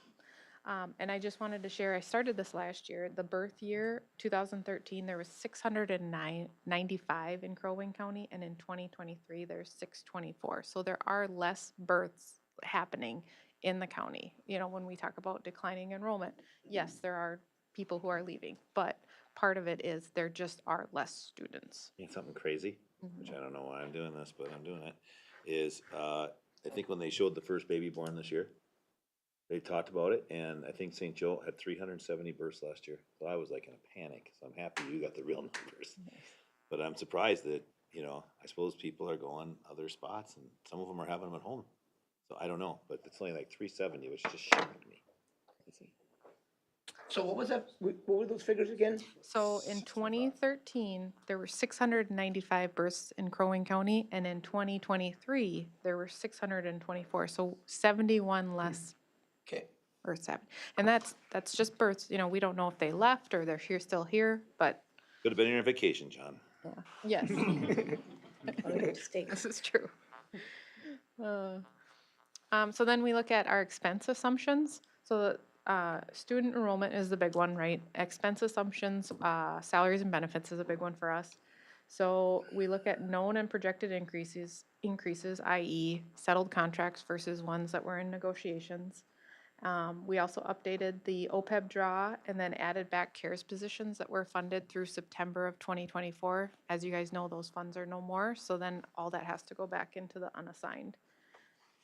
And then we moved salary and benefits of some tech and instructional staff to spend down the operating capital, compensatory, and learning and development fund balance. And as we talked about at the board retreat, that's a one-time only. Like, once those funds are gone, we can't do it again.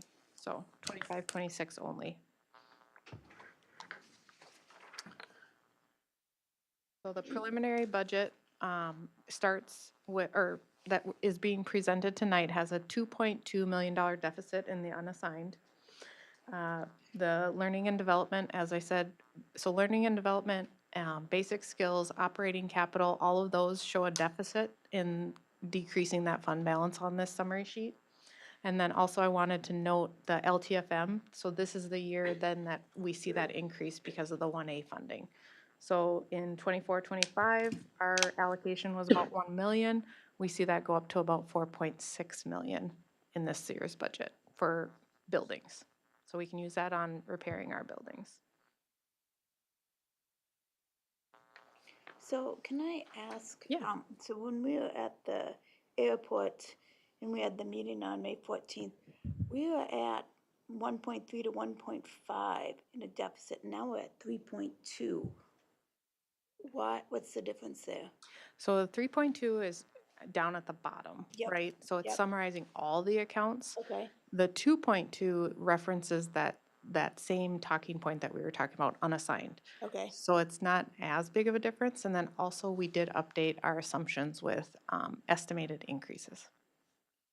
So because I remember that too, Steph. So the one, when you were talking about you're getting on a 1.315,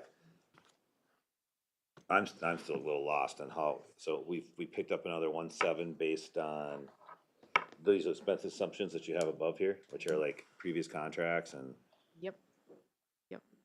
And we'll, lots another like 1.678. yeah.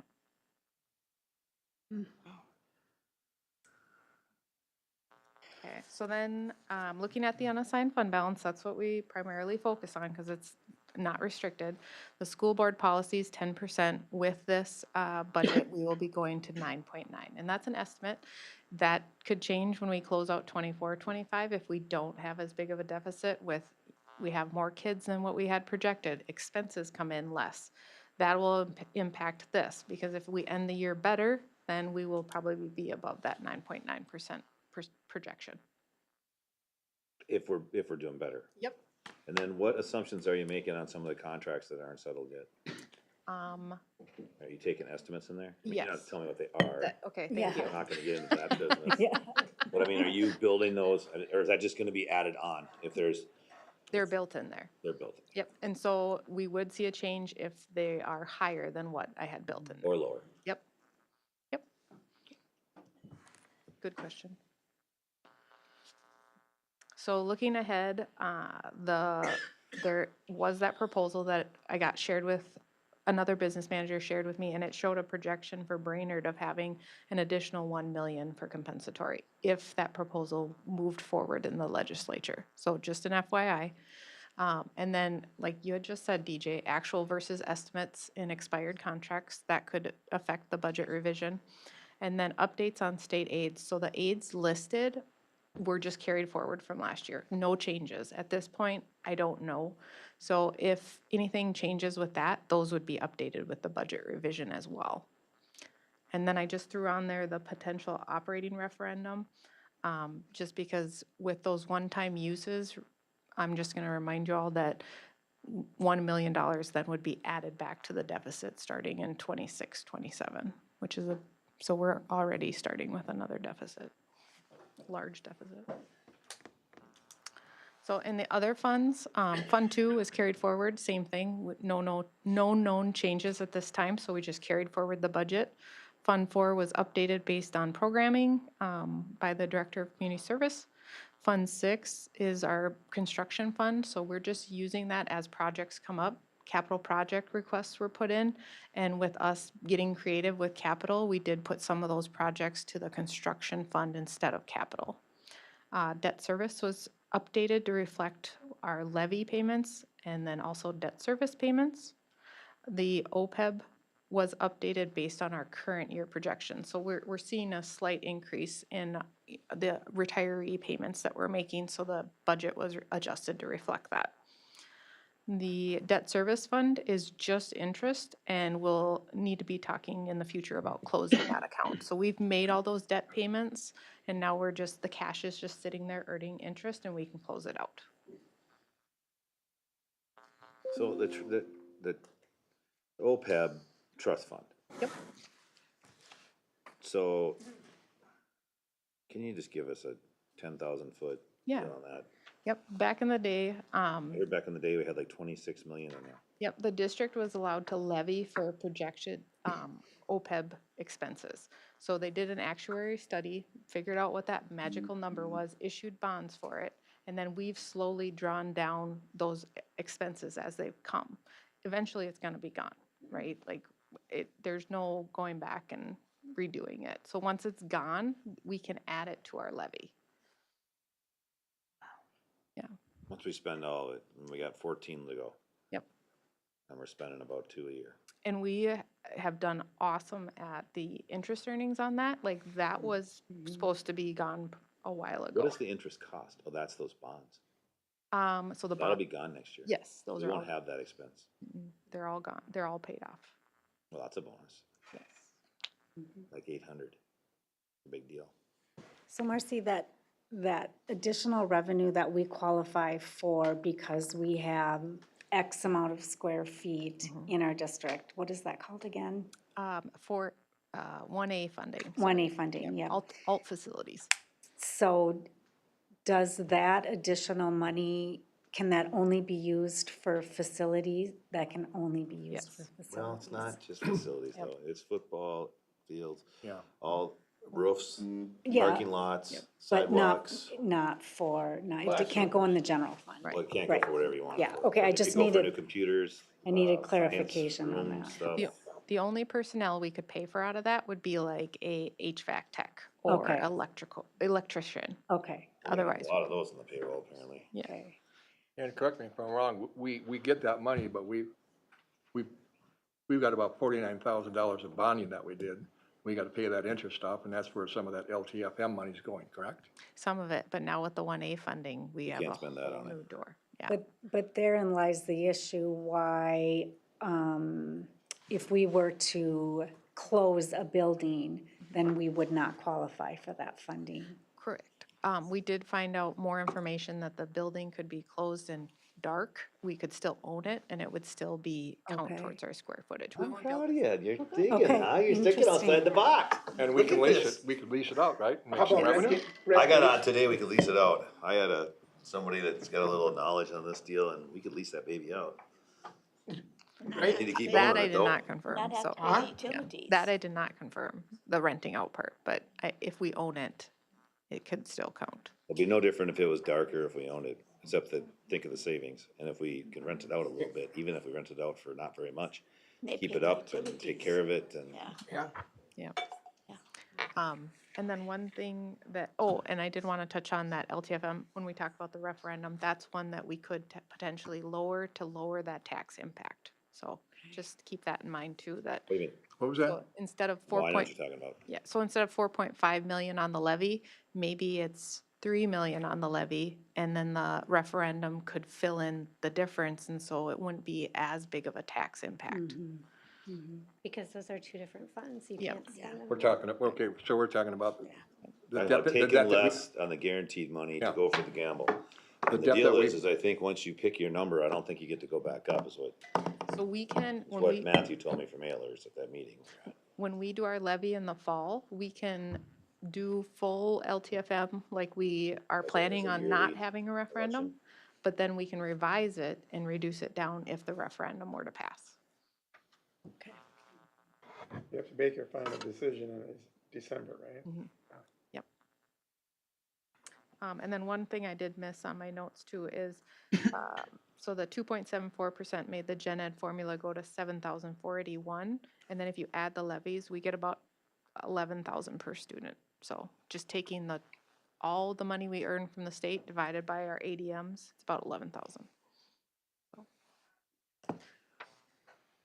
How are they coming up with this? Well, I hope they'll fix this compensatory deal, but I mean, it's like, where do they come, I mean, if you go free lunch for everybody, why would anybody take the time to fill out the form? And that's what based that on in the past. What are Exactly. they gonna do about the Title I schools? How are they gonna keep track of that? I don't know. There's so many Obviously. questions right now. They make all these crazy rules and then they don't think about all the that was the consequences. unintended consequence. No one knew about it. Well, these guys all did. I'm sure. Well, and I I'm think sure we were that entered his mind and anticipating her mind. using county systems to help identify some of that. That's the deal. Because we have that information through the county, so I think they were trying to partner on that, Yes. figure that out. Yep. And that was Without part of the having reason. people fill out additional paperwork. Yes. One thing, just to do a comparison, Marcy just said about $11,000 a student. St. Paul is getting $33,000 a student. How much? Well, don't, 33, because they have a broader tax base. And What's they their happen to debt? be next to the Capitol. What's your debt Oh, probably 29 million, in the hole? yeah, Yeah. yeah, they're in big trouble. but they just keep flying. They just keep adding fuel to the plane. And I wonder if the Yep, students can okay. read or do math any better with spending that much on them. I bet they can't. And they've lost about 10,000 students. They're in tough shape. Wow. Any additional questions for Marcy? Thank you, Marcy. Now we'll look for a motion to approve the preliminary budget for 25-26. So moved. I'll second. We have a motion by Director Ward and a second by Director Brecken. Any additional discussion? Yeah, one last question, Marcy. Okay, we don't know what our current year debt is yet, do we? What we owe for payments? No, looking at our budget. Yeah. How much are we in debt? So if you look at our debt service fund, those No, are our debt I'm payments. sorry, I'm saying it wrong, Are we in the black or are we in the red? So we are in the red on the unassigned, Yep. So we're ending 3.2 at the total, in debt. in the red. Yeah, Spending In it, debt. we're not to go in debt, we're taking it out of our reserves. understand. And obviously, we don't know what the beginning budget is for 25, 26, or 26, 27, whatever. The next school year. There we go. Yep. Okay. This finance stuff is, I don't know how the people down in St. Paul figure it out. Neither do they. I don't know how Marcy figures it out. Yeah, thank you, Marcy. But she does. All right. I think we should, I think we need to, I understand, I'm gonna try to act like Director Ward over there. It's a wonderful job, and I know you've been working your tail off, Marcy. I know everyone here's got good intentions and has really put some effort into this, but I think we need to find another $1.5 million before I'm comfortable voting for this thing. We are on a, we're just sliding down the hill, it just keeps on going. We did this last year, and we don't know what it came out at yet, do we? I won't. We won't know until when? So typically I don't get everything closed until almost October. Yeah, and so, but it's always been lower. I remember Heidi Hahn told me that you guys are real conservative about it, you do a nice job, so every time we've thought it was gonna be, first we thought it was gonna be 1.8, and it came out to be 1.2, and then we thought it was gonna be 2 something, high twos, and it came out about 2.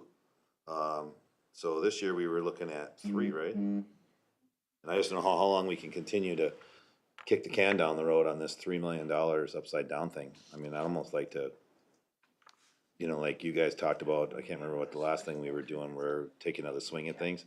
This maybe we throw a little, you have to have this in by June 30th? I mean, we've been looking at this for a couple months, but I was a little stunned when, on Wednesday, that we're back up there again when we were just out at the airport 3 weeks ago, and it was down to 1.5, That's a big jump. I'm all about 1.5, 1.6, 1.7, whatever. I know you can't perform miracles.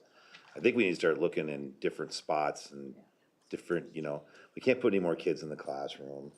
One thing I've been thinking about, and maybe I'm all messed up on this, but, been at this for 2.5 years.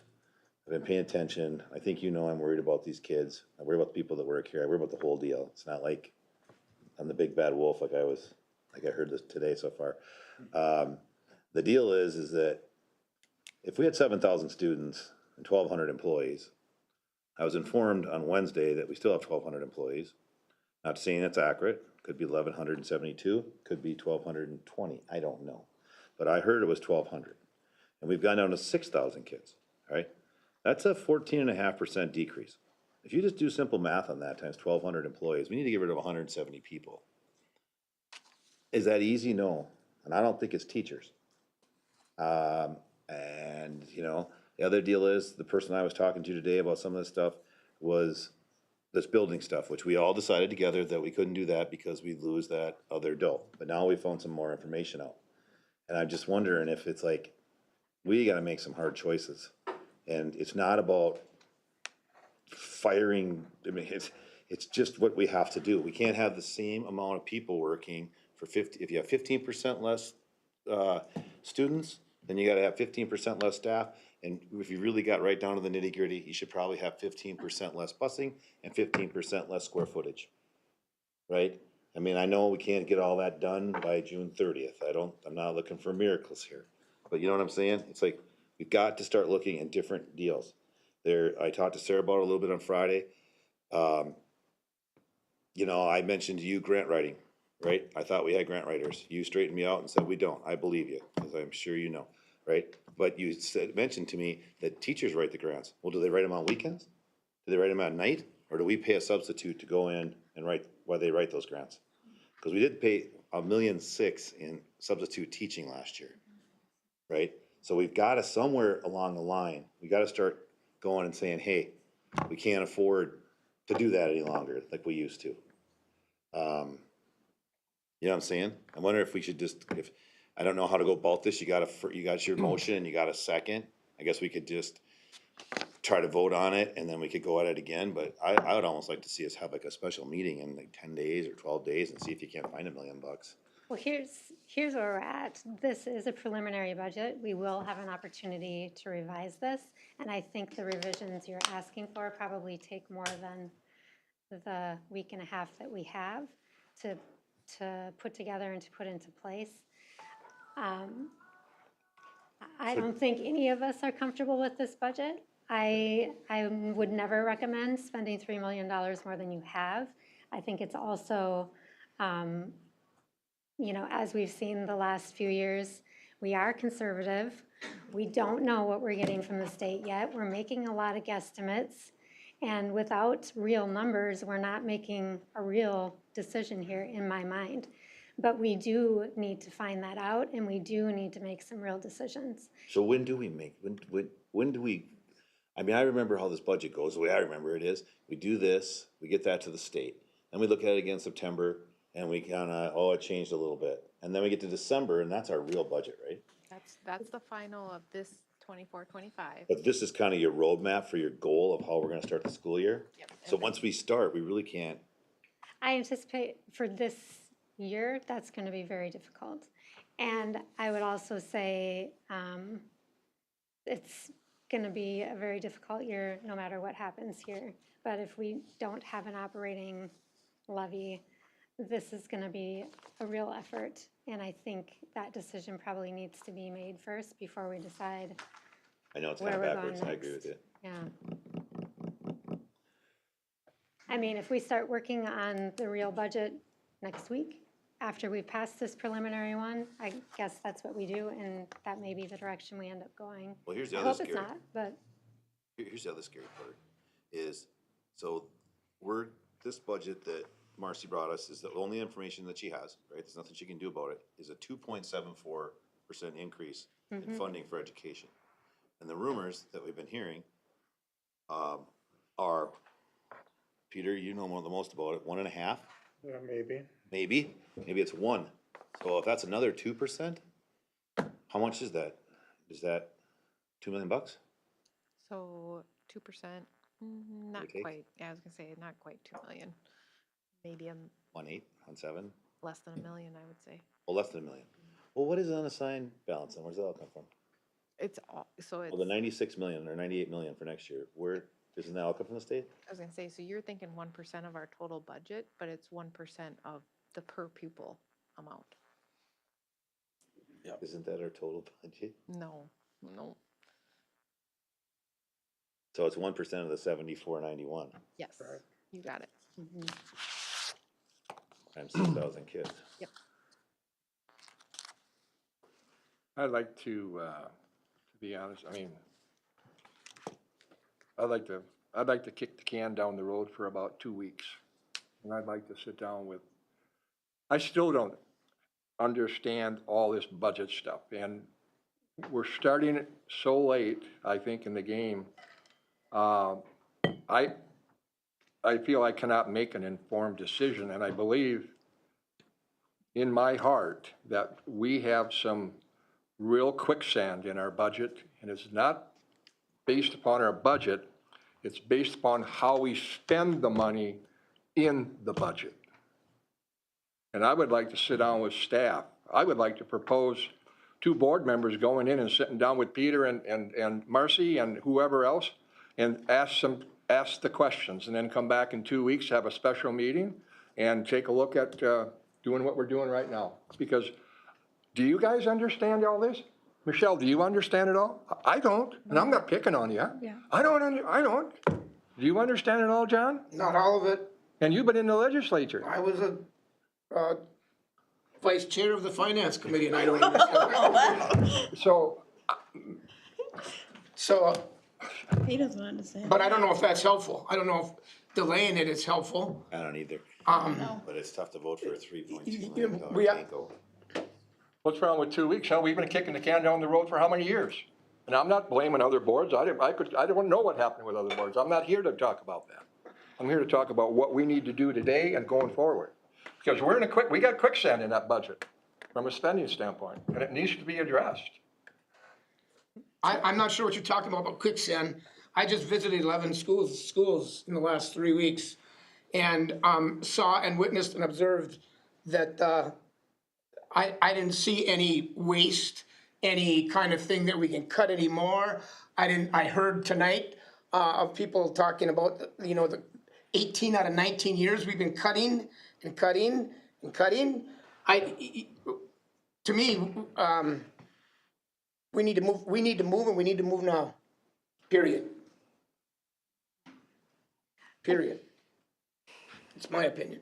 I think there's opportunity, Randy, if after this, you want to meet with Marcy and Peter and talk about Absolutely. what you'd like to understand better about the budget. I think that's, I'd like all 6 board members to meet, 2 at a time, so they understand what's going on. Because I don't think we all know what's going on. Well, I will say this, Randy, is, like you said, I've been involved in finances a little bit, and I will never understand it. No matter if I take another 2 weeks or, I just will not understand it. And I would, Marcy's probably the only one that really, and Peter, and maybe other administrators that get it better than us or whatever. I trust what I'm hearing. I trust the information I'm given as an elected official, and And I guess that's the bottom line is I put my trust into this administration for giving us the numbers that we need to make some decisions. Oh, I'm not disputing Marcy's numbers.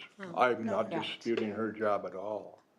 One thing though that is not talked about, what's in the budget, you talk about quicksand. I looked at our budgets and expenditures since 2016. And I just looked at one budget item, and that was special education. And since 2016 to 2023, the gap in revenue versus expenditure has been as small as 5 million.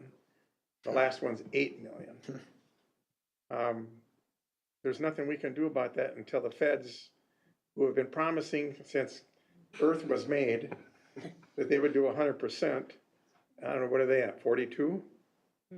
So we have a responsibility to serve all kids.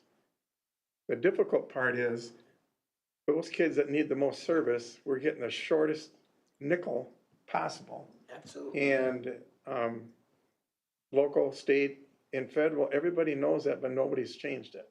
So we're 3.2 down, but there's 8 million sitting there because of, we're not getting enough revenue to service the kids that need that kind of service. So it's gonna be, to me, it's impossible to fill the gap without some magic. And, that might come at the end of this meeting, but it's impossible, Randy. I mean, I don't know what else we're gonna eliminate that can cover $8 million of expenditures. Right now, we're just looking for 3. I know. But that means that, then it's 5. I know that's my concern going forward, is that what's next year gonna bring, what's the year after that gonna bring? Like, we're broken, we've gotta get rid of some of these costs, and these hard costs that we have. We have to think about this different. John, you don't know where to look, I don't blame you. I'm a business guy. Did you know right now we have groups that can start out, and day 1, you have 20 days of vacation? That's not realistic, that's not competitive. That doesn't happen anywhere other than government.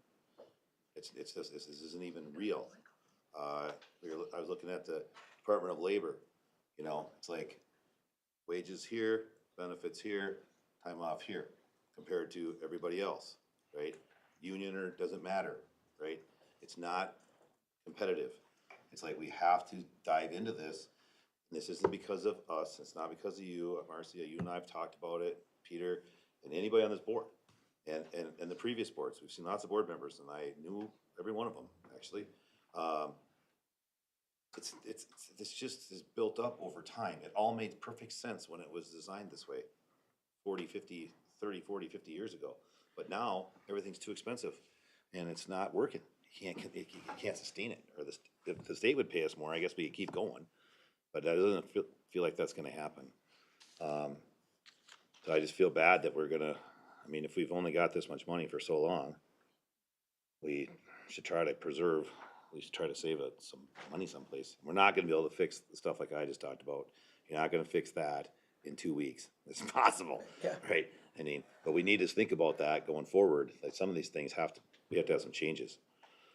And I think that's where we would love feedback, but we're not gonna be able to get it done in 2 weeks. We need time. So if it's some of these changes that you guys want, you know, we can look at but we need time to do it. The forest view change, that was a year in planning. I mean, that wasn't just in a month or 2 weeks.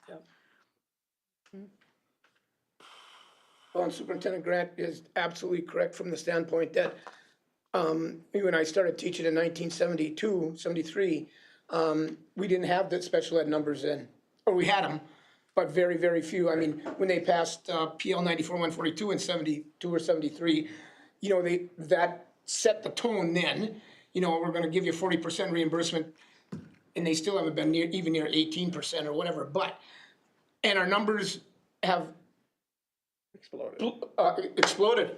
And in my opinion, in today's world, they're not going down. No. They're not going down. I mean, the legislature, this year set up or potentially is going to set up a special ed blue ribbon committee that looks at all special ed kind of stuff. And guess what? There's not gonna be any change. The feds say, here's the law. Except now And you they're gotta gonna follow. cut, Huh? plan is to cut transportation aid. Yeah, that's true, yeah, By the state? Yeah, yeah, yeah. yeah.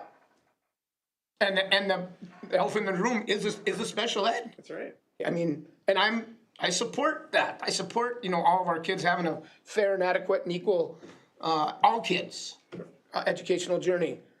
But that's the elephant in the room. No question, in my opinion. And we're not gonna change that in 2 weeks either, I'll tell you.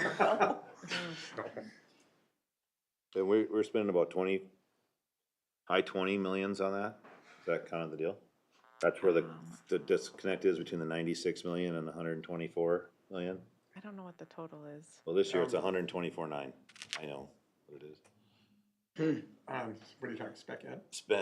Money spent, so what's the difference? We got this is our budget is 96 million, then guess what? For Rio, we will come to these meetings and we're like, oh, you spent 12 million last month or 11 million. What's the deal? Well, it comes out at 125 million, 124 million, so is the spread there, is that what you're talking about? Is the special ed money and that's where we're getting stiffed out of the 8 million? Absolutely.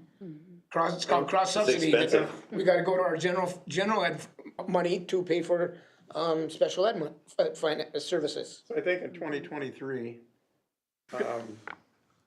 cost was 18 million and the revenue was 12 point something.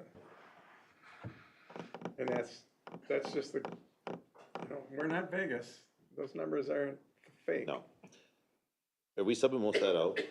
Pardon? Is this that where we get reimbursed? Are we subbing a lot of that out, or how's that work? No. No. Well, then why isn't it on our budget? You want like a line for special ed? I don't understand how I can look at your budget and it's not, this last year was 96 million, this year it's 98 million. When it's all said and done, it'll be 125 million. So where is the other money coming from? What is it for? Where did it go? Why is it in your budget? Which line items are you looking at? Well, not the ones you sent us today. Okay. Let's look at the one at the end of the meeting. Okay, sounds good. You know, that's another thing with, just the revenues, there's a thing called third-party billing, Right. okay? what I'm thinking. And that means that for services, we can bill, medical facilities or, insurance companies, health insurance companies or whatever. And this district has done a heck of a job with that. I mean, I remember being told, 2 years ago that the Duluth School District wasn't doing that. And I'm going, they're losing millions of dollars. So there are districts that don't do it, but it only accounts for, you can only do so much of that. And it's not gonna make up, but this district has been on top of it, period. And, hopefully they don't ever think of taking that away or whatever. So did you look at your financial report at the end of the meeting? I don't have it handy, but Here. So you see the revised budget? yeah. All right, that's your 24-25 revised budget. 127 million. Yep. Okay, so how did it go from 96 to 127? Where's the 30 million? What's it for? So that's all the other funds together. Well, I know, but that's part of our budget. Yep. It's just not part of the general. This is all the unrestricted, or these are restricted funds. Gotcha. Yep. So our real budget is 127 million. Yes, I don't have any magic pots of money. Come on. Sorry, DJ. I wasn't saying that it was magic money. pocket, I was Marcia, wondering can where it comes from. Yes, right, that's all the we've funds. got a motion on the table and a second. Any additional conversation? If not, all those in favor of approving the preliminary budget, please say aye. Aye. I'll say aye. I guess, yeah, Opposed, the same? you gotta do any. All right. Thank you. Moving on to approval for the you, Marcy. 25 liability workers' comp insurance renewal. And that's also you. Thank you, Yes. Marcy. Well, that's the easy one. This is good news. Yes. Great news.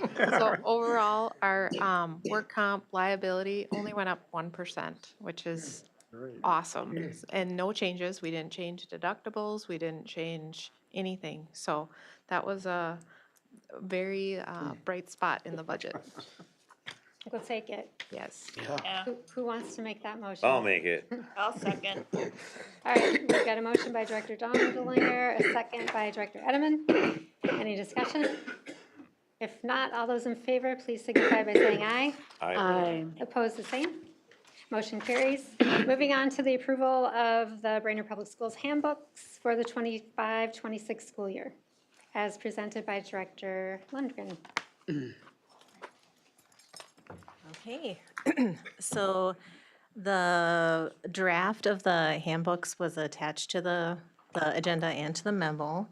And just again, a few items to note, there weren't any substantial content changes. The primary content change was there was an addition of a communications section that was added to each handbook, which provided an overview of our shift to Parent Square as the communication tool for families, and then information about the district website and social media accounts for each of the schools.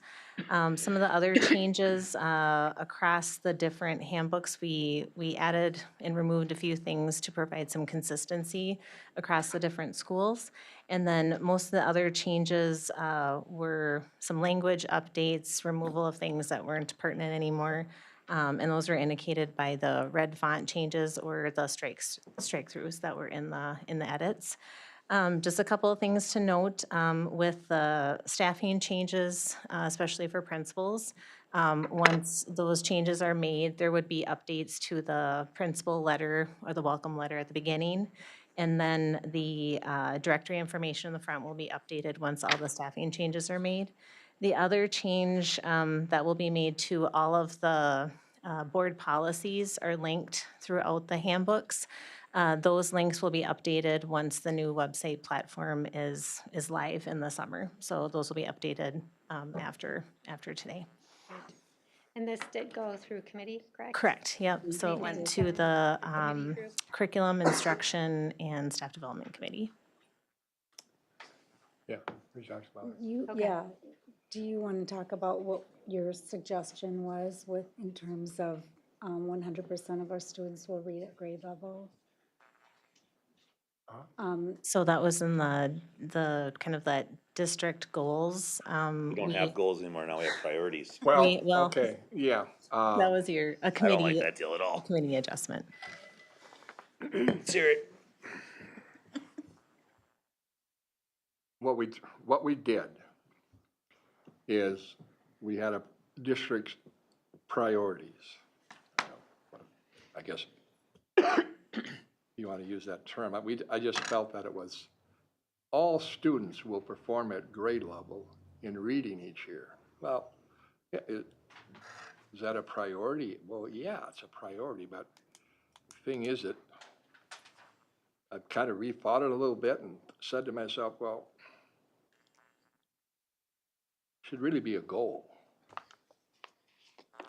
And I'm not trying to confuse you. I'm probably going to confuse myself, but I mean, I just thought, remember in the discussion that all students will perform at grade level.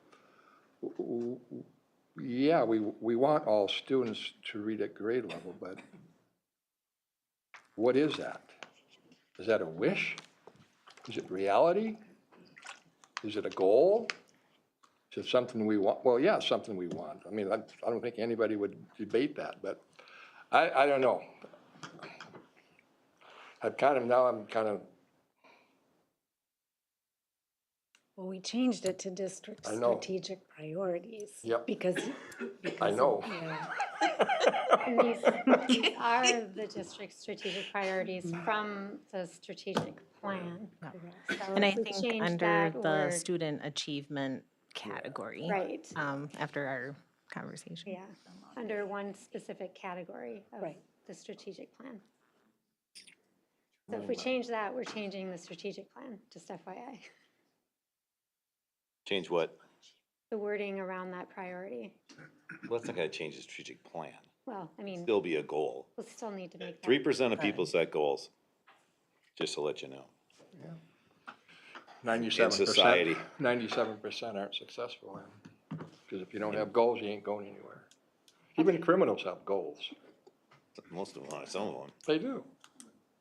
Okay, anything else out of the committee? No, there No. Any, is there a motion, and then we can discuss? I'll make a motion if we change it back, can we change it back to goals? Is that a big deal? Is that gonna bother everybody? Well, my goodness gracious, look at the, John, you're a sports guy. Does Lou Holtz talk about priorities or goals? Goals. Yeah, what did Winston Churchill talk about, you know, I mean, it's not, there's no options, it's goals, like, let's set the goal, let's do it, we're gonna get this, we're gonna do that, they all do it, right? And I think that for $127 million, we should teach kids about having some high goals and set some standards, and let's go.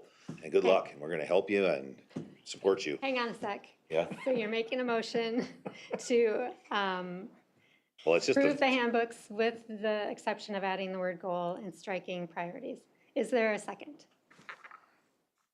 I'll second. Okay. We've got a motion and a second. Let's discuss.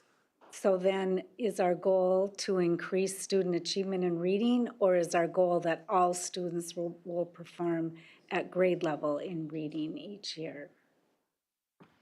What is it in the strategic plan? Prior to our meeting, the curriculum committee meeting, it was a district strategic goal is that all students will perform at grade level in reading each year. And if we are going to go back to goals, then I think I would prefer that we keep that all students will perform at grade level, because that is our goal. Okay, so amen, I'm right there with you. remember, I think goals for a school district are different than goals for a sports team. Okay? Because if we want to go, if we want to go with goals, then we've already set the goals for all the buildings. All students are going to read at 100% grade level. Not 40, not 50, not 60%, but 100%. Or am I missing something? Come on, coach, help me out. You coached wrestling for how many years? I mean, maybe it's, They're not applicable, what you're talking about. Is it realistic to say all of our students are gonna read at third grade level? In the big picture, yes. Realistically, no. Because every student is not the same. So the goal is to have them achieve reading at the grade level. But can they do it when we test them? That's a totally different thing. Oh, isn't the state statute? It says? Yeah. I mean, the Grade state level. statute takes Read act. precedent over. Oh, we don't wanna break the law, that's the last thing we need to be doing. but that's grade level, John. Yep, That's grade level. that is grade level. Okay, so I'm looking at the strategic plan. We don't have to follow this, but just so we're being consistent. The first goal is to increase student achievement. And the three kind of pieces of that are, number one, increase student achievement in reading, increase student achievement in math, and number three, 100% of high school students will experience authentic learning experiences aligned to their career or passion. Those are I believe those are the three statements that this is based on. Is achieving that goal of increased student achievement. Okay. Yeah, I thought it was Randy's fault. I can go in, Do we achieve that by changing the word goal? Or priorities to goal? Those are the three priorities under that goal. Make a motion, we go back to the way it used to be. We could just say district. There's a motion on the floor, so. There is a motion on the floor. So we've got a motion right now that says we're going to approve this and also change the word priorities to goal. Any further discussion? If not, all those in favor signify by saying aye. Can you repeat what you just said? I want to make sure. Are we gonna, are you suggesting the motion is what is in red here? The motion Or- is the The word, motion failed. Let's start over. the word New motion. priority. Michelle, make the motion. Do you want to amend your motion? Can we I'd do amend my motion that we go back to what we previously had.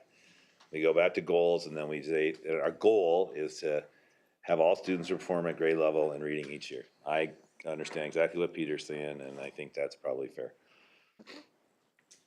I just think that it's just, this is just for the school. I mean, we Yeah. could have individual goals for this class and this teacher and that teacher, and it doesn't have to be, but the schools, you know. Yeah, so I Baxter think, School, Misswell the School. intent of that Yeah, that's what we're trying page to do. is broad, Yeah, coming from, that whole page is based on the strategic plan. So the items at the top were based on the portrait of the graduate characteristics. And then underneath is the, kind of that summary of the goals / priorities under the student achievement section Right. as broad.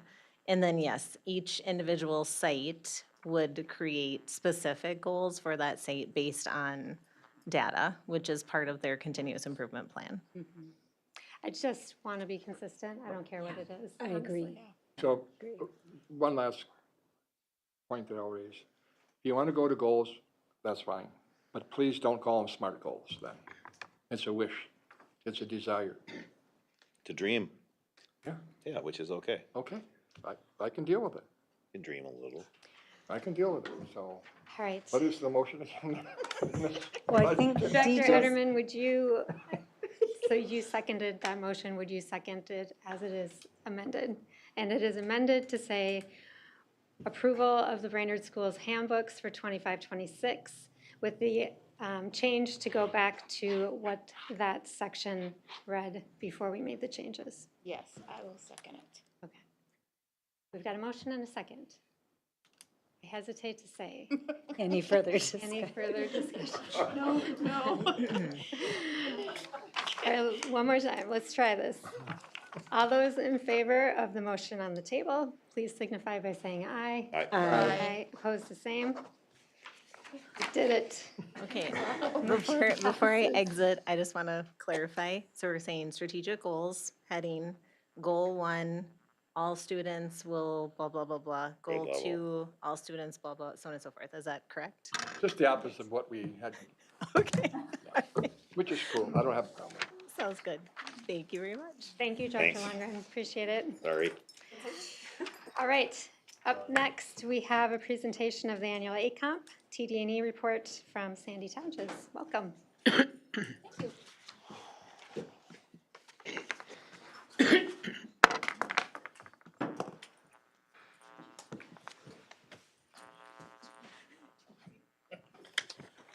Okay, this is ACOMP and the Teacher Development and Evaluation Program.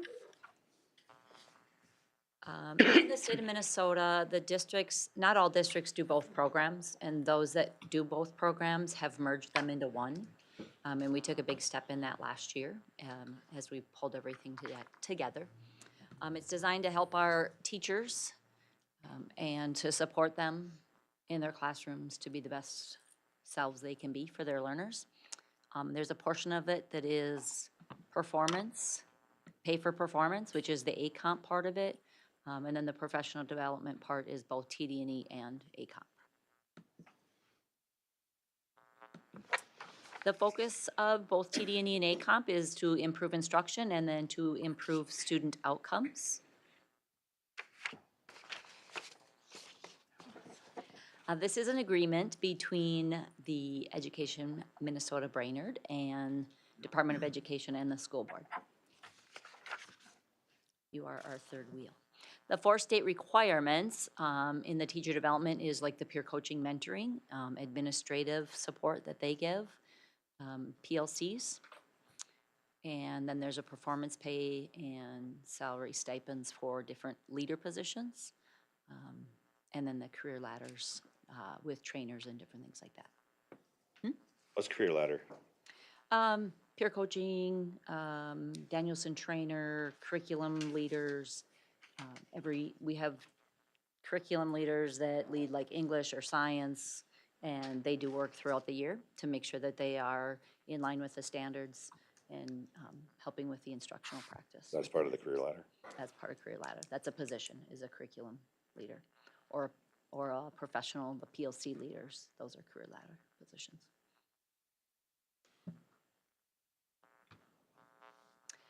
What this looks like in our district, in the ACOMP part of it, teacher observations, they have peer coaches or mentors, depending if they are a probationary teacher, they get a mentor. Otherwise, everybody is assigned a peer coach. They have anywhere between 3 and 5 conferences or observations throughout the year. And then last year, we implemented that all teachers had to do a reverse observation. Feedback that we got was very, very successful on that, so that's gonna stay in. That component is 2/3 of the ACOMP compensation, which is about $1,200. The administrative observations is part of ACOMP and TD&E, where teachers are on a 3-year rotation and have conferences, observations, post-conferences, and then an end of year to see where they were at with their goal and how they progressed on it throughout the year.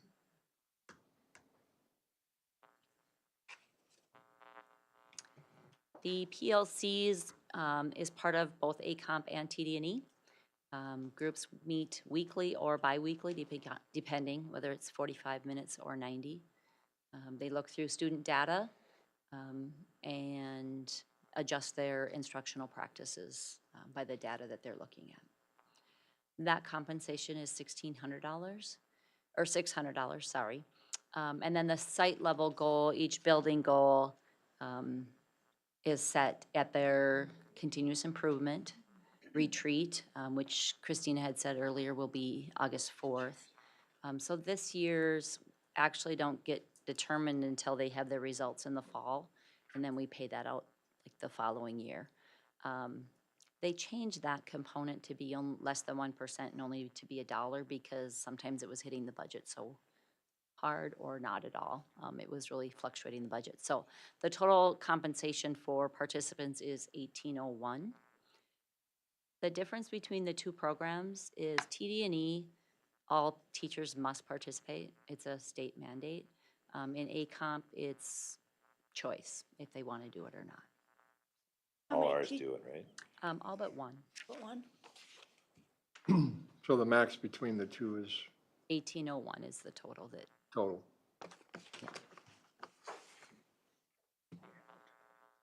yeah, that they're eligible for. Yeah. And they have to make sure that they do all the requirements, and that's checked out between principals, myself, and so.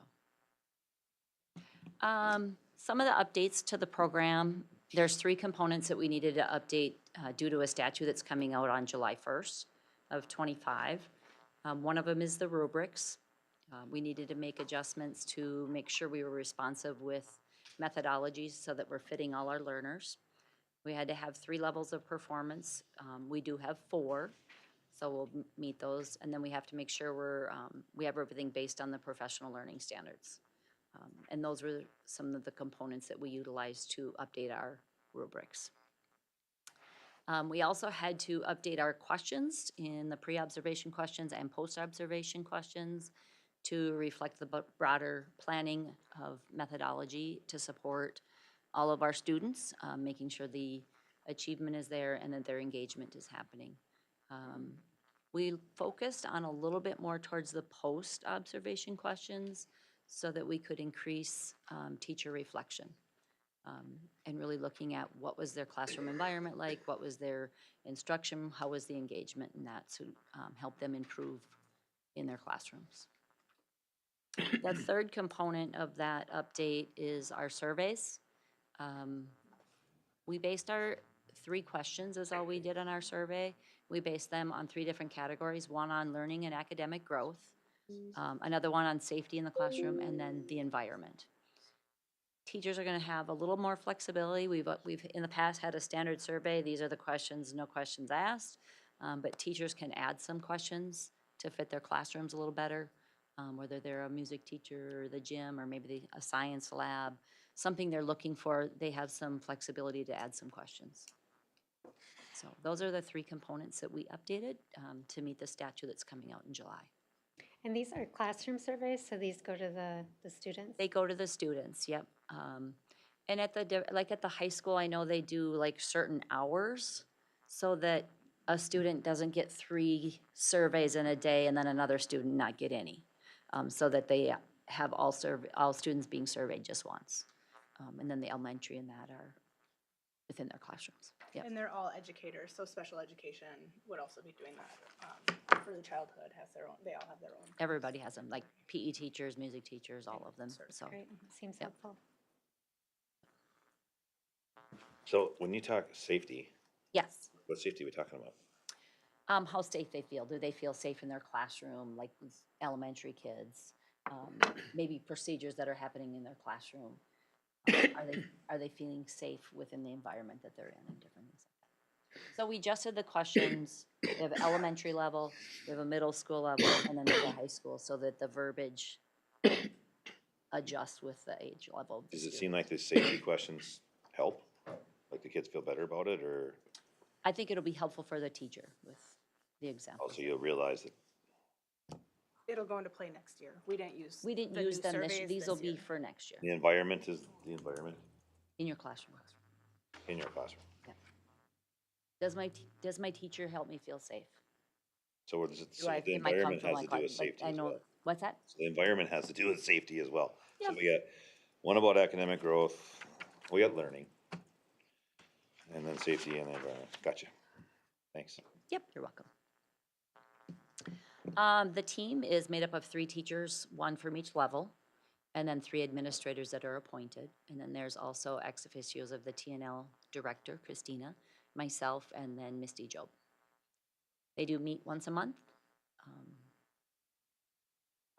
to make sure things, I guess, are progressing and deal with any questions that people might have out there, so. This year, we did bring back an editing team. I'm not sure how long ago it was, 12 years ago? Yeah, when the original team was together. And so we elected to bring back a TD&E team to help update the rubrics and those questions and that, and to have a couple of the original members there. And so this was the committee that was brought together to update the rubrics, those pre and post questions, and the surveys.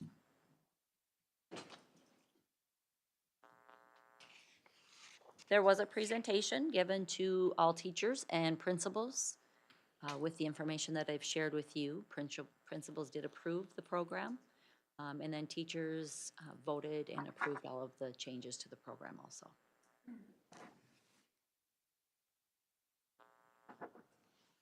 Here's a breakdown of the career ladder positions. DJ, this is a little bit what you were talking about. We have about 105 peer coaches and mentors to assign to different people in the district. We have 57 curriculum leaders and 67 PLC leaders. When do they do all this work? When do they have time to do it? Is this just like overtime, or do they have days where they're in school and they actually, don't teach, they just work on this stuff? Or Peer how does that coaching and work? mentoring, we didn't have a ton of money towards subbing. I wish I would have looked at it before I came here because I just took care of the May budget. They do most of the peer coaching on their preps. On the prep hours? Yep, I tried to assign people within their building, kind of within their craft, and they travel there during their prep time.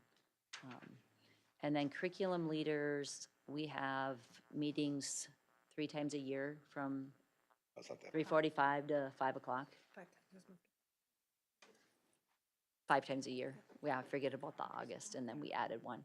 And so it's just an hour and a half really after school that they're taking that time, and then they lead their groups on our staff development days with the work that they have to do. Gotcha. And PLCs are from 3 to 3:45. So they're still on contract time. But that's once a week. If it's bi-weekly, then they go 3 to, Alternating the 90 minutes. yep. But they are not paid for the extra time.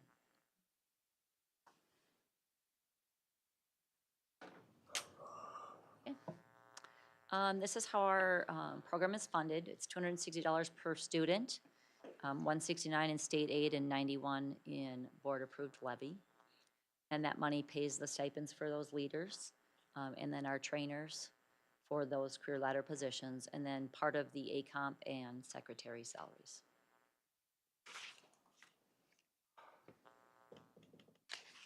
The projected budget for next year, we should have about a $70,000 carryover with an estimated 1.4 expenditure.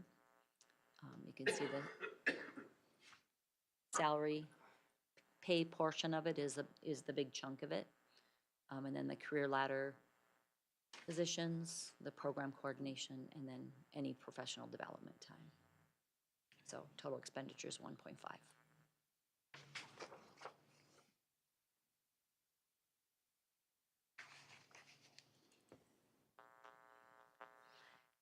Continued direction for us through the MTSS next year. Instructional practices and meeting the needs of students in general education. And then the structure and tools for our teachers and having that discussion around datas and what instructional practices they want to adjust.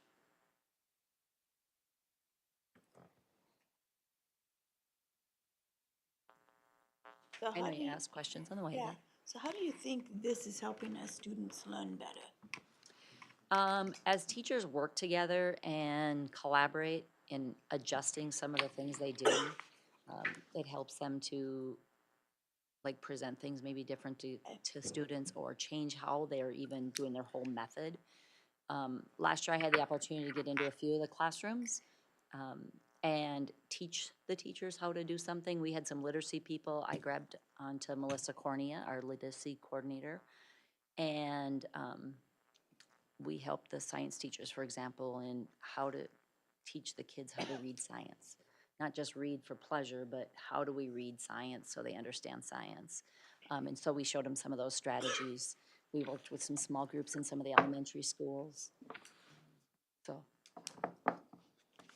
trying to help our teachers to be better with different methods to teach something. Sometimes we all get in a rut of doing something the same way, and that's where the reverse observations really helped also. Going in and seeing how a teacher does something different than how I do it, and it's like, ooh, I could do this in that unit, and I think I'd have much more success. Sense.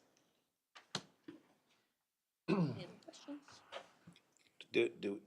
Is the cost of the school district $1.5 million, or is the cost for the program $1.5 million? The program. So the school district pays 35% of it. No, No, it's funded by the state. it's funded by the state. It's all funded through the I don't think so. money. Well, it's fine. I'm not saying I want to get rid of it. I just, We have to opt in to 91 per participate. student based on We have board to opt approved in to levy. participate. That's the 35%.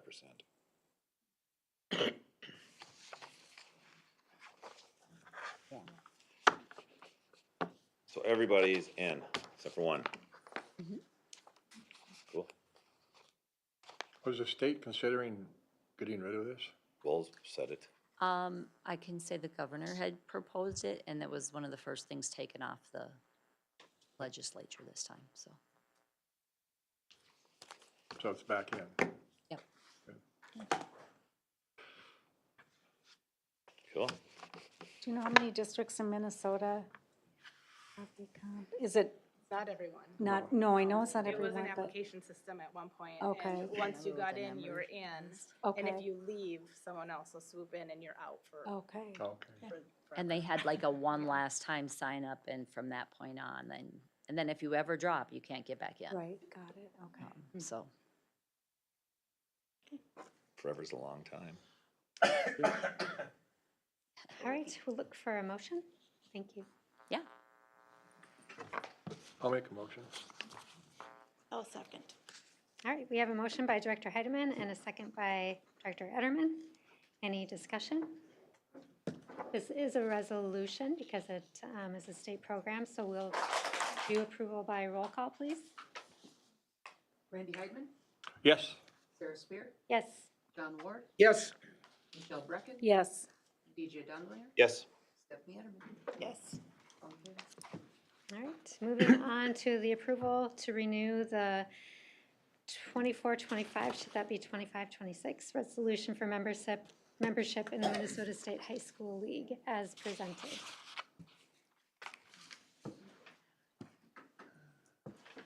You want me to read what Jack wrote to me? Yep. Okay. So Jack couldn't be here tonight, but this is what he wrote that he would like for the board to understand. The Minnesota State High School League resolution for membership is an annual action each member school must complete to participate in league-sponsored athletic and fine arts programs. By adopting the resolution, a school and its board formally commit to following the league's founding purposes, mission, and beliefs that promote educational opportunities, sportsmanship, and student well-being. Membership enables students to compete in state high school league sanctioned events at the subsection, section, and state levels, and provides access to training, leadership programs, and support services. Without this resolution, schools and their teams would not be eligible to participate in state high school league competitions. In addition, while the league collects membership and activity fees, schools typically receive a year-end credit based on league revenues, which helps offset costs of the participation. Last year's credit for membership districts was the cheapest it has been in 30 years. Thanks, Jack. Great. All right, we'll look for a motion. I'll make a motion that we renew the membership for MSHSL. Is there a second? Second. All right, we have a motion by Director Brecken and a second by Director Ward. Any discussion? Yes, ma'am. I would like to see us add language to our contracts. I mean, I did not know this, but when we play, like for instance, we in baseball, and I'm sure it's the same in other sports, we played Duluth and East, and we played Denfield, and we had a contract with them. They were the home team, because I asked Tom, I said, is there a possibility of canceling this weekend, because it was supposed to be really bad weather? And I didn't want to have any players get injured because the section playoffs were starting on Tuesday of that following week. And he said, we have no control over that because we're not the home team. And in addition, we have a contract. So I would like to see us consider adding a clause into contracts that talk about discrimination and the fact that our team participants need to feel safe.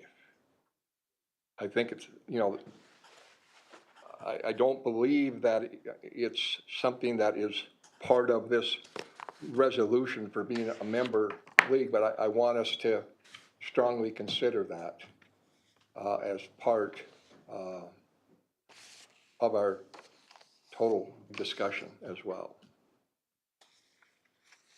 Is that relevant to tonight's discussion to approve the resolution? Or is that something we can bring back to a separate meeting?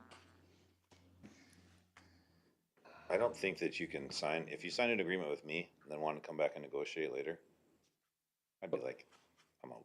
Are we not, would we ever not sign the Minnesota State High School Well, no, I resolution? think you're talking two different things. We are. One, you really don't have a choice to be part of the league, otherwise you can't participate. Well, that's speech and And music everything. and everything. Correct.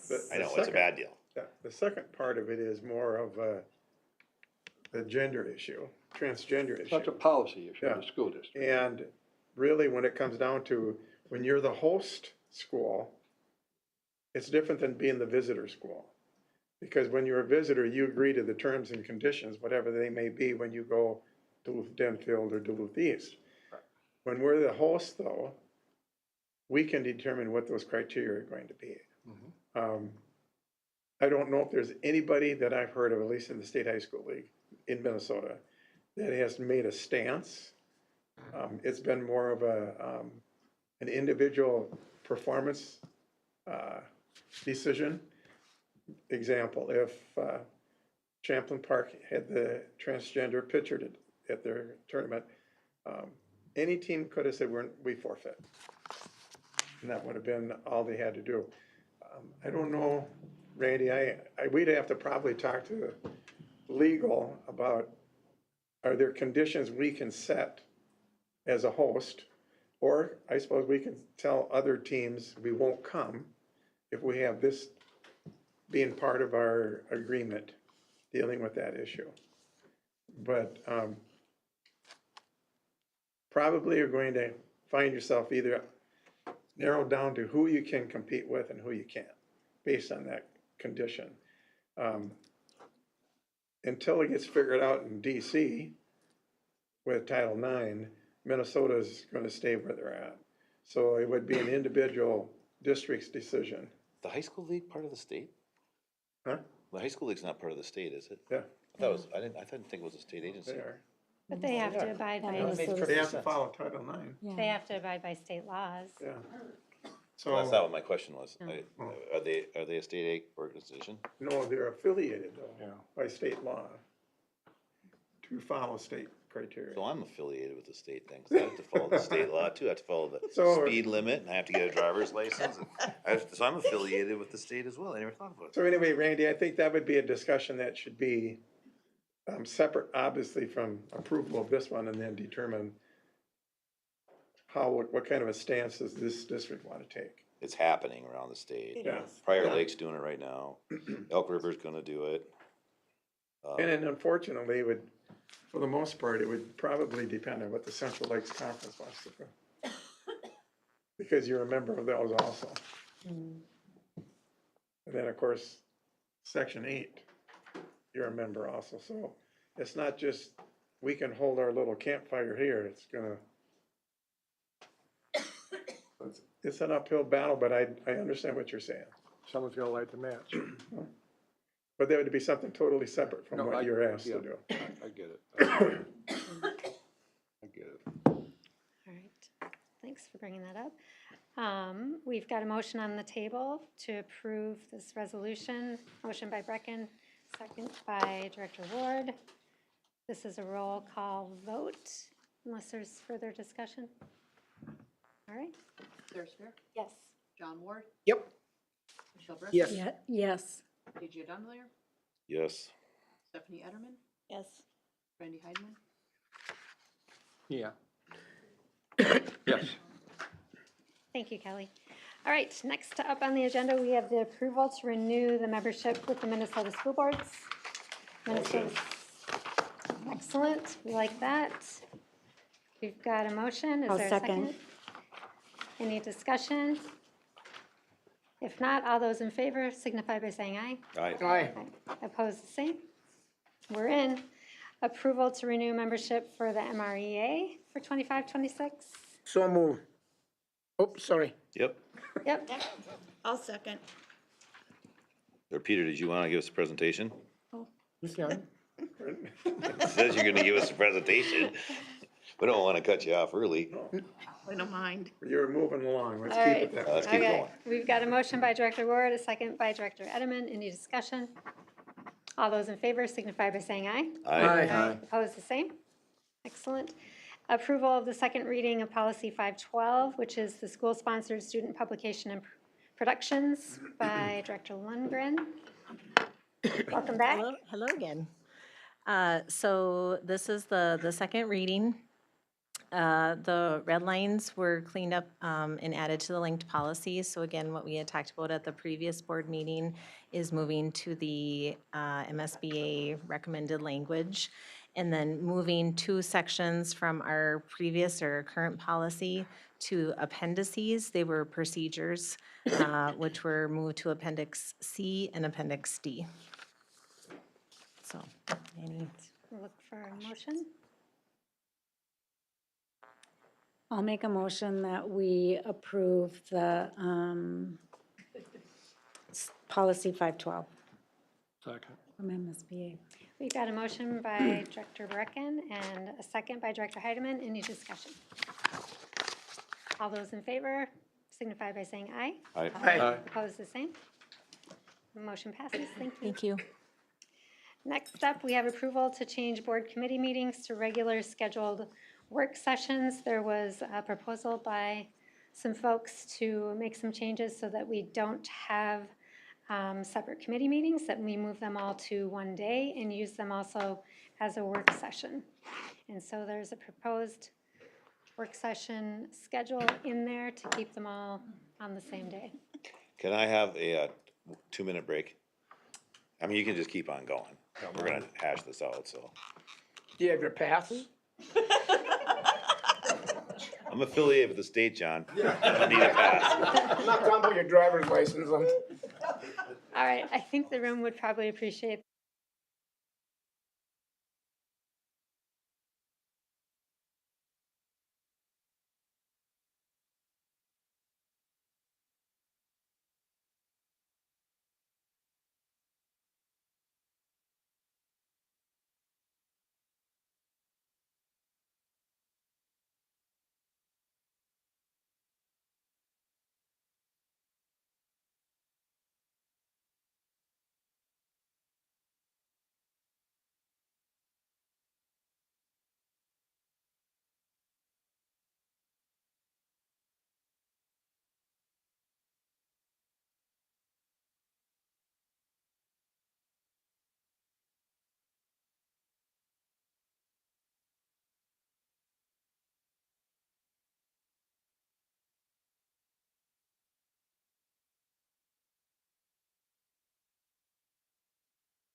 All right, we will pick up with, we are talking about the approval to change board committee meetings to regularly scheduled work sessions rather than committee meetings and work sessions. Do you want to speak to that, Randy? I know that was, I mean, it was something that I had brought up. I mean, it just seems like we have, all these meetings throughout, the year with committee meetings, and understand, I trust my board members to get the information from them, but sometimes it's just nice to hear it yourself, so you better understand what's going on. And I do know a lot of districts do work sessions, as a second meeting, and, I thought it was something that we could do, and we could incorporate whatever topics would be discussed for that committee meeting, and/or any other topics that would be of importance as well. And students would be invited, just like they are now, to committee meetings. I think that's, I mean, the one committee meeting that I was at where I thought it was very valuable. I mean, they had some good thoughts. So that's where I was at with it, is really all it was. And if you can't make the work session, you can't make it. But I just thought it was another way of operating, that's all. Madam Chair. So, in the schedule, I looked at the schedule, and it actually looks like there's 2 committees at each work session. Am I correct on that? From what okay. For most of them, no, I think it's 2 committees. And I'm glad to hear that the students will participate as well, because I think it's very valuable still that no matter if it's a committee or work session or whatever, I think it's valuable to have them there. So if you're not, we're all assigned to 2 committees. If I'm not assigned to the committees that are gonna meet in the work session, am I still expected to be there or not? Is this you understand what I'm saying? Is this like when we come in here, we have roll call and, so, We don't vote on anything in these. no, I know that. Is that how that would be then? If it was a work session, we were all there, we wouldn't vote. You would not vote. No vote? it would work. No vote. Are we expected to be there if we're not on those committees? Oh, yeah, I think you should be there, personally. I mean, Sarah That's what I said- wanna make clear. I wanna make Sarah, that. Sarah said in our finance meeting, this is the way I took it, you said, is that if, like, Sarah's the chairman of the finance, right? Well, then she would always be at the finance workshop. Where I'm the second, I'm the underling, so then I don't have to show up. You don't have to Well, you're on that Well, I committee. probably Yeah. would, but what she said is that if you're the head of that committee, that you're always gonna be there, right? Isn't that what you were saying? And I think it's kind of, because it's the same thing, like, Michelle, remember the first year we were both on LTFM? Well, did we go to one meeting, we both made it? That first year? I think I made most of them. Did you? Yes. Yes, sometimes I sat in for you, but that was okay. Well, okay, then Michelle can be at all of them. well, I think Randy's intent was, though, to help communication between It is. board members and the committees I they have serve questions on. about curriculum, Yeah. Right. policy. Yeah. I've never been involved in any of that. I don't understand how it works. And I it get would it. reduce the amount of times your committee is constantly being on the Right. pedestal. So we took whatever committees were meeting that month and put them all on one day, and then said, if we're gonna meet from 8:30 to 10:30, that additional time would be work session. There could be additional items that we put on the agenda just for that. I didn't see time, so it is 8:30 to 10:30? Were there times? I didn't see No, times there on the weren't schedule. times. No, Oh, I- 8:30 There's starts. times on it. Yeah, we should put an No, there agenda isn't. on There- that. I'm looking at it. Well, it's Oh, the some, There are number times there? to the right, and it tells you the time, When I looked down. No, I don't see any times. 30. And are they gonna be they were, here? that was all crossed out, 8:30. that's why I didn't Yeah, it's know. got the, Yeah, just all like the crossed out. committee meetings we have now, just like the work sessions we have now, they would be public meetings. We would have agendas for them, they would be announced. They just all would be stacked in one meeting instead of 3 or 4 Yeah. different ones in the month. I just wanted to clarify if we're gonna be expected to be at all of them, no matter if we're on that committee or not. That's What do all. you prefer, John? Well, I think I was on another governmental agency that we operated under work sessions as well, Baxter City Council. Did you like it? Pardon me? I did like it. I did like it. It allows discussion without action. Yeah. That's what we Yeah. kinda liked with our regular retreats. What do you think, Stephanie? We're good at that. Yeah, I wouldn't mind it, I mean. What do you wanna do, Michelle? Yeah, I'm in favor of it. I would like knowing what some of the other committees are discussing. At first, I didn't like it, but I'm fine with it. That's, knock her out. You got a motion? Do we We'll have a take- motion? I'll make a Make a motion motion? that we have work sessions and eliminate the separate meetings as far as the committees. And this would be effective July, and I think we have dates through the end of December. So we can revisit that at the end of the year and see how that's going. So we can put these on our schedule right now as solid dates and everything. And I'll send invites. Okay. Okay. Well, let's finish our motion here. We've got a motion by Director Heidemann. Is there a second? I'll second. A second by Director Brecken. Any further discussion? Yeah, one more question. How are the students gonna be notified?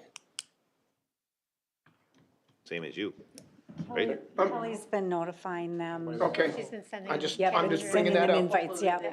Check. Okay, thank you. All right, all those in favor signify by saying aye. Aye. Opposed, the same. I almost said approved, the same. Opposed, the same. All right, motion approved. Approval of authorizing the school district to proceed with preparations for an operating levy referendum to be held in fall of 2025. Superintendent Grant, do you want to kick us off? Yeah. First of all, I appreciate staff members and community members reaching out to me and giving me their viewpoint, what they think should be done, and what the option should be. I think we all know that there is no sustainability with state funding. Proof is in, we get $11,000 a student, and St. Paul gets $33,000. That's proof in itself. So as every 2 years, the legislature determines how much money they're gonna give out to schools, it is not sustainable then. Because 1 year you can get 2%, 1 year you can get 0%. I've been through 0 4 years in a row. And it places an ungodly financial burden on the business department to try and figure out what are we supposed to do when we don't know? And how do we set a target that is moving constantly? And but it's the nature of Minnesota. Other states are a lot different, but it causes us to have to be creative. And it's not always about asking for money. Sometimes it's about how do we spend the money we get. And but your creativity is going to be only controlled by really what the assets you have to work with. It's just like everything else. So as I've been struggling trying to figure out really what do I want to say to this board, I know that this problem is cyclical. Every 5 years, 10 years, 15 years, public schools in Minnesota find operation of their finances difficult depending on what's going on in St. Paul.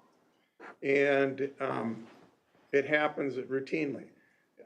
And I gave you all data about what years the highest number of elections are and what years the lowest number of elections are for levy referendums. So as I'm trying to figure this out, I just happened to look up what was going on in this community in 2016, 2017. And it was interesting that you had an interim superintendent, Bob Gross. He came back after being here for quite some time. And the sitting superintendent made a quick decision to go out to South Dakota. And Bob just happened to be available, and he said, yeah, I can do 1 year. So he was interviewed by the Brainerd Dispatch. And this is what he talked about. He says there's so many state and federal regulations that require more administration to address data requests. And it's no different today, except it's probably more. So when we think about who's gonna get this stuff done, you gotta find people that can do it, because we're constantly being asked to, give data back to the state, whether it's Minnesota or the federal government. After 15 years in private sector, he was surprised by the amount of data the state and federal government needed for various programs that public schools offer. And it's special education, it's title programs. We got ADSYS, we've got this, we've got that, we've got school lunch, we got free and reduced lunch, we got compensatory aid. We have to report on the number of kids who might get suspended, the number of kids who are in fights, the number of kids who skip, the number of kids who come to school, the number of kids who are gone, and so forth. So the data request keeps going on. Public school finances right now are difficult to balance. The number of students with special needs has grown, especially with increased needs to serve from birth to age 5. And really now today, it's birth to 21, 22. 22. So we're expected to do more for kids that are in our community from birth to 22. But the money doesn't sit there waiting for that to happen. So this is what he says at the end. He says, when I came back, I wanted to get a better handle on the district finances. This is 2016. With the benefit of hindsight, I thought I knew, but I overestimated the ability to address the district's deficit spending. Now here's a man, 30-some plus years in administration, and he overestimated, in his experience, he overestimated what it would take to change it. And in the end, he says, I thought it could get done in 1 year. It's going to take a longer period of time to turn that around. So one of the most astute superintendents in the state of Minnesota, also named Superintendent of the Year, also named superintendent of an international program that he was over in, I think, Japan or someplace in Asia. He comes back for a 1-year stint, and he says, I can't figure it out in 1 year. It ain't gonna happen because it's too complex, and it's not the same as it used to be. So for you 6 board members,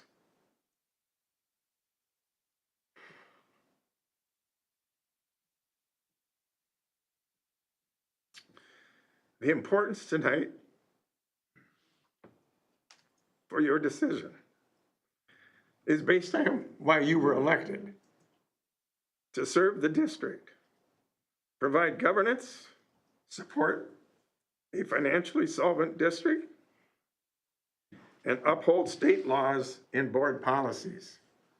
That's the only reason you're sitting here. That is the only reason you're sitting here. You were elected by the voters of the school district, Brainerd, Baxter, Nisswa, and I know there's other smaller towns, communities, and so forth. So as we try to make a decision tonight, and I did let you know that June 9th is not the cut line. Technically, it's August 12th. But that date starts the election tick clock going. And you, if you're gonna have a campaign that's gonna have success, you don't wanna make that decision on August 12th. Because that's gonna be pretty short cuttings when you have to vote in the first week in November. So as you guys, I support your rationale. I'm not here to argue with you. I'm not even here to persuade you. You have the data that I've given you. And since I've been here, that seems to be one of the criteria you value most. data. And Peter Leatherman gave you data. Is there wiggle room on that data? He said yes, 3 to 4% either way. But he gave us data that we paid for because we wanted to know the pulse of the community. You got the data. It's a tough decision. The last thing, as a superintendent, I would ever want to do is go to the public and say, I'd like to raise your taxes. How do you feel about that? But we're the only governmental entity in the state of Minnesota that has to do that. The city, the county, and the state are the only governmental agencies that represent the people of Minnesota that don't have to ask you for permission. They can do it until the sky turns red. So the difficulty here is to ask the community, would you pay some more taxes to help us? And it's not an easy question to ask. It's not an easy direction to take, but you are elected as the board, and the ball is in your court.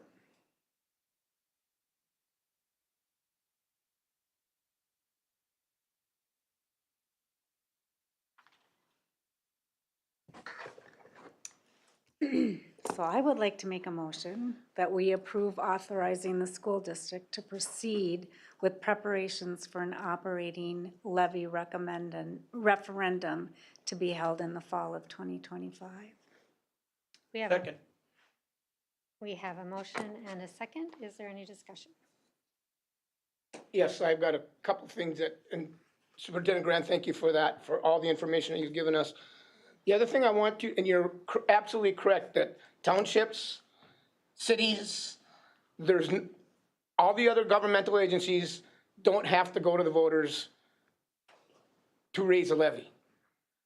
The other thing I want to make clear is 2 or 4 years ago, I don't remember which one it was, the state of Minnesota, the legislature of Minnesota, also approved, if you have an operating levy, you don't have to go back to the voters again to renew it.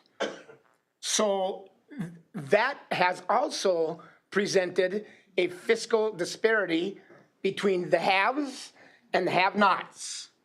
And I'm sick and tired of being the have-nots. I mean, we've heard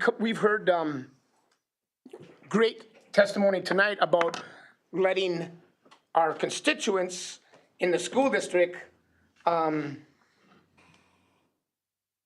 have a choice, yes or no, period. And we often talk about cuts. I was just reading something about school cuts the other day that said, we gotta stop talking about cuts and talking about what we lose.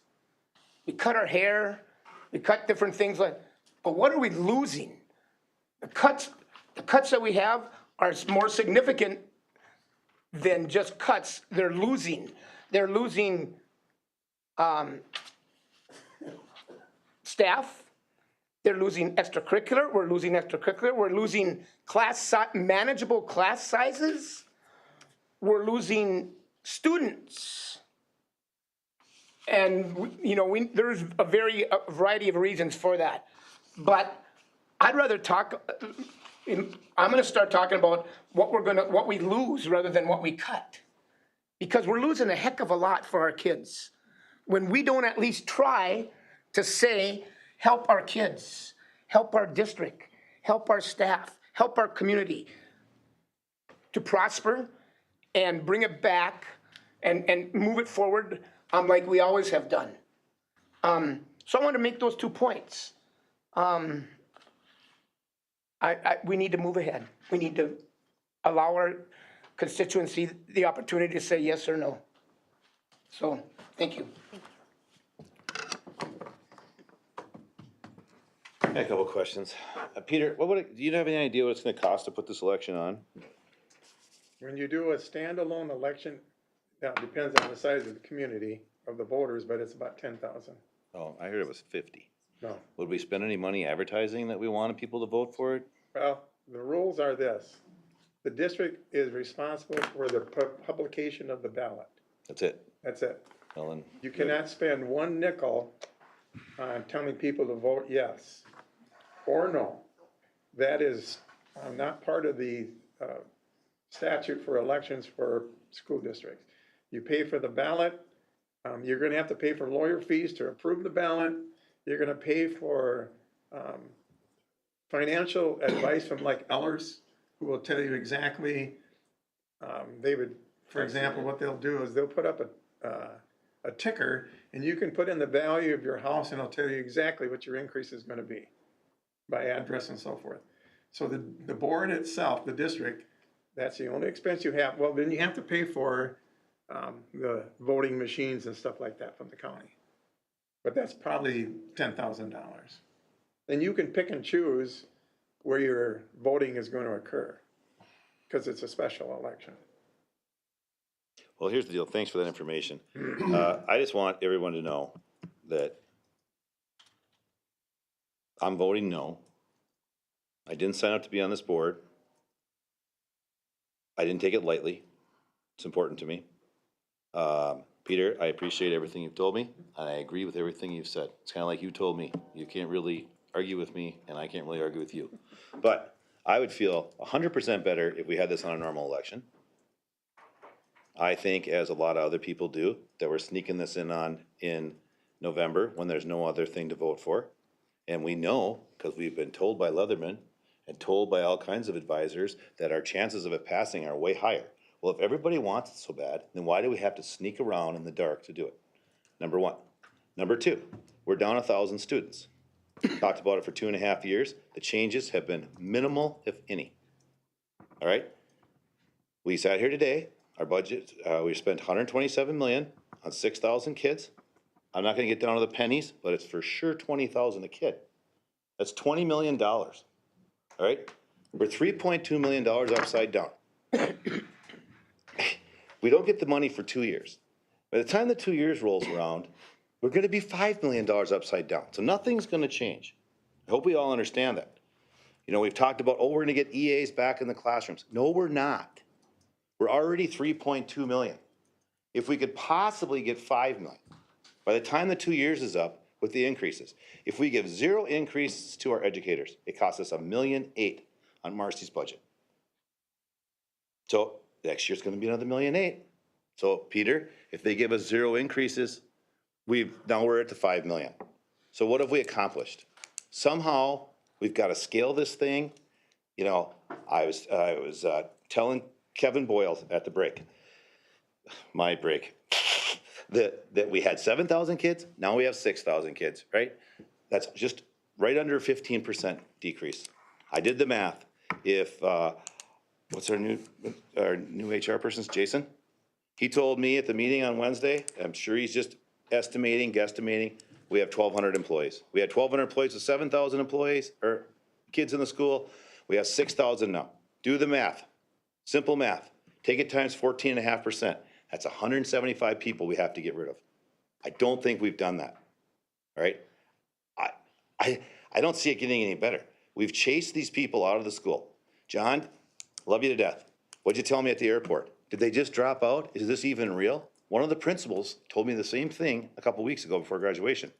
DJ, what are you talking about this 1,000 kids? It's real. Marcy can give you the numbers. It's a real thing. They're scattered to all these communities around us. Why? Why? I heard tonight how great this school is. I heard how money's gonna fix the problems. You know what? Mississippi has got higher reading scores right now than Minnesota does. We are the top of the United States. 10 years ago, no one had anything for us. We were always 1 or 2. Now Mississippi has passed us. Did you know that Minnesota is 50th out of 50 states in Black reading scores? 50th out of 50 states in Latino reading scores? What are we doing following MDE? That's what we do here. Whatever MDE says, we love it. We hop right on the bandwagon with them. I can't go to sleep at night feeling like if I don't do this again, that we're not gonna be financially stable. We've got to scale ourselves for what we've got going on. You know, John, you're in the insurance business. Michelle, you guys were in the clothing business. We all been in something, right? You can't have a building that's three times as big as for what you sell, right? Because you can't afford the rent, you can't afford the taxes, you can't afford the heat, you can't afford the light bill, right? You can't afford the payroll. So that's where we're at. And does it stink? Yes. We can't go put more kids in the classroom. I agree with you, all of you, 100%. I don't want more kids in the classroom. We just have to get rid of some of this ancillary stuff. We saw some of it tonight. I don't want to pick things out because last time I did, holy cow, it turned into a big deal. You know? I mean, it's $500,000 here, $500,000 there, $500,000 here, $500,000 there. I'm thinking that I could, that with putting our heads together, as smart as a lot of us are in this room, that we could figure out a way to save $3 million.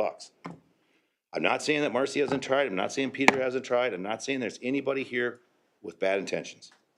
It's just sometimes you got to upset the apple cart. And I can't feel good about myself to just throw more money at this problem because I don't think it's going to solve it. I think by the time we got the first dollar, we'd already spent it all. And then we can extend it for another 10 years. Well, what the hell? It would be nothing. We'd have to go for a new one. You know, I mean, think of the inflation and how fast everything's going up. Like, we're in trouble on a lot of fronts. But I appreciate it. I hope everybody understands I'm not out to get the school. I wouldn't have done this if I didn't love this school. I mean, the school is, I didn't finish college. So this school is pretty much what I have. And my father was the same deal. In fact, my mother was too. And so we all seem to come out okay, coming out of Brainerd schools. They're great schools and they always have been. But we've got some work to do. And if that was done and we weren't down 1,000 students, we wouldn't have the financial problems. And if the kids came back, I could feel a lot better about it. If it was like, well, the kids are back, we don't have, I wouldn't be happy if we had 500 kids dissenting out of our schools. Right? Then it's like we could go do this and we could get some EAs and we could have things be a little better. Well, I might be able to get on board. But at this point right now, we're just making up for all of our shortcomings.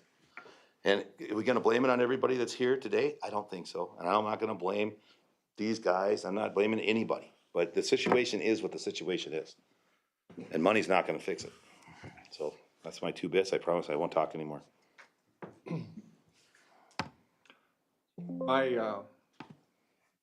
My thoughts are, I'm going to be voting against it as well.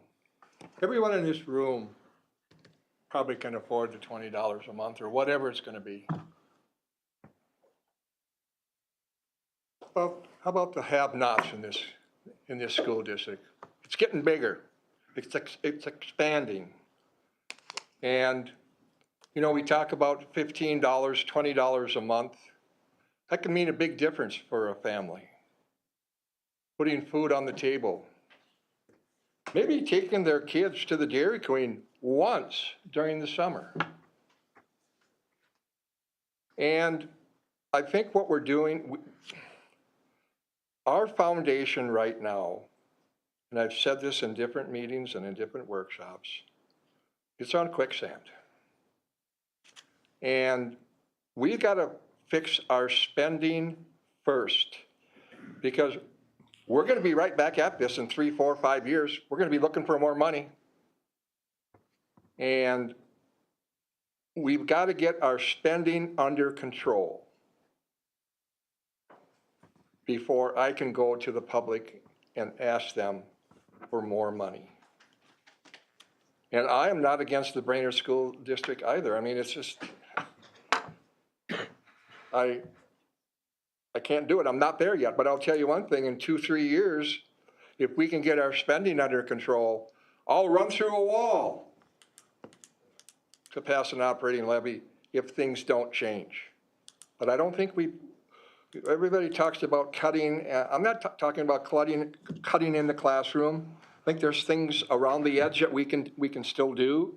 And I don't know, someone had made a comment, and I know we don't comment to the person making the comment in public comment. That was a word salad, wasn't it? We've had budget committees before made of community members. I mean, I know the drop dead date is, we don't want to wait until August. I understand that. But, and there are things coming up that I think will hopefully impact our budget and our spending. And, you know, the state came out and gave us this windfall spending. Man, it was the biggest in history. What I would like to know is I'd like to know a breakdown of, within the whole state as well as our school district, what we spent that money on. What did we spend it on? And how much did we spend? And I can't deal with percentages anymore. I'm gonna start asking very blunt questions. How much are we spending? I don't care what percent it is.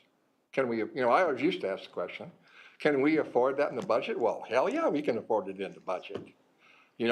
It's how we spend the money, and I just think we're gonna be right back at the trough, asking for more money, but we gotta get our house in order first before we can go to the taxpayers and ask them for more money. Why did we have $49 million in bonding? I mean, I was told the reason we did is because we knew that if we added that money to the referendum, it would fail because we'd be spending too much money and the taxpayers wouldn't pass it. So what did we do? We added some more bonding, some more levies and whatnot, make it look good. I can't do it at this point in time right now. And I'll just say it one more time. Everyone in this room probably can afford. Everyone can afford the 2025, whatever we're going to ask for. And I think the ask is going to be, if you don't go high enough, we might be back in 2 years instead of 5. I don't know. But we can afford it. I can afford it. Everyone in this room can afford it. But what about the have-nots in our school district? What about those people that live paycheck to paycheck? Why are we deciding what those people are willing to do or not do? Shouldn't we let them decide if they're willing to take $15 out of their budget?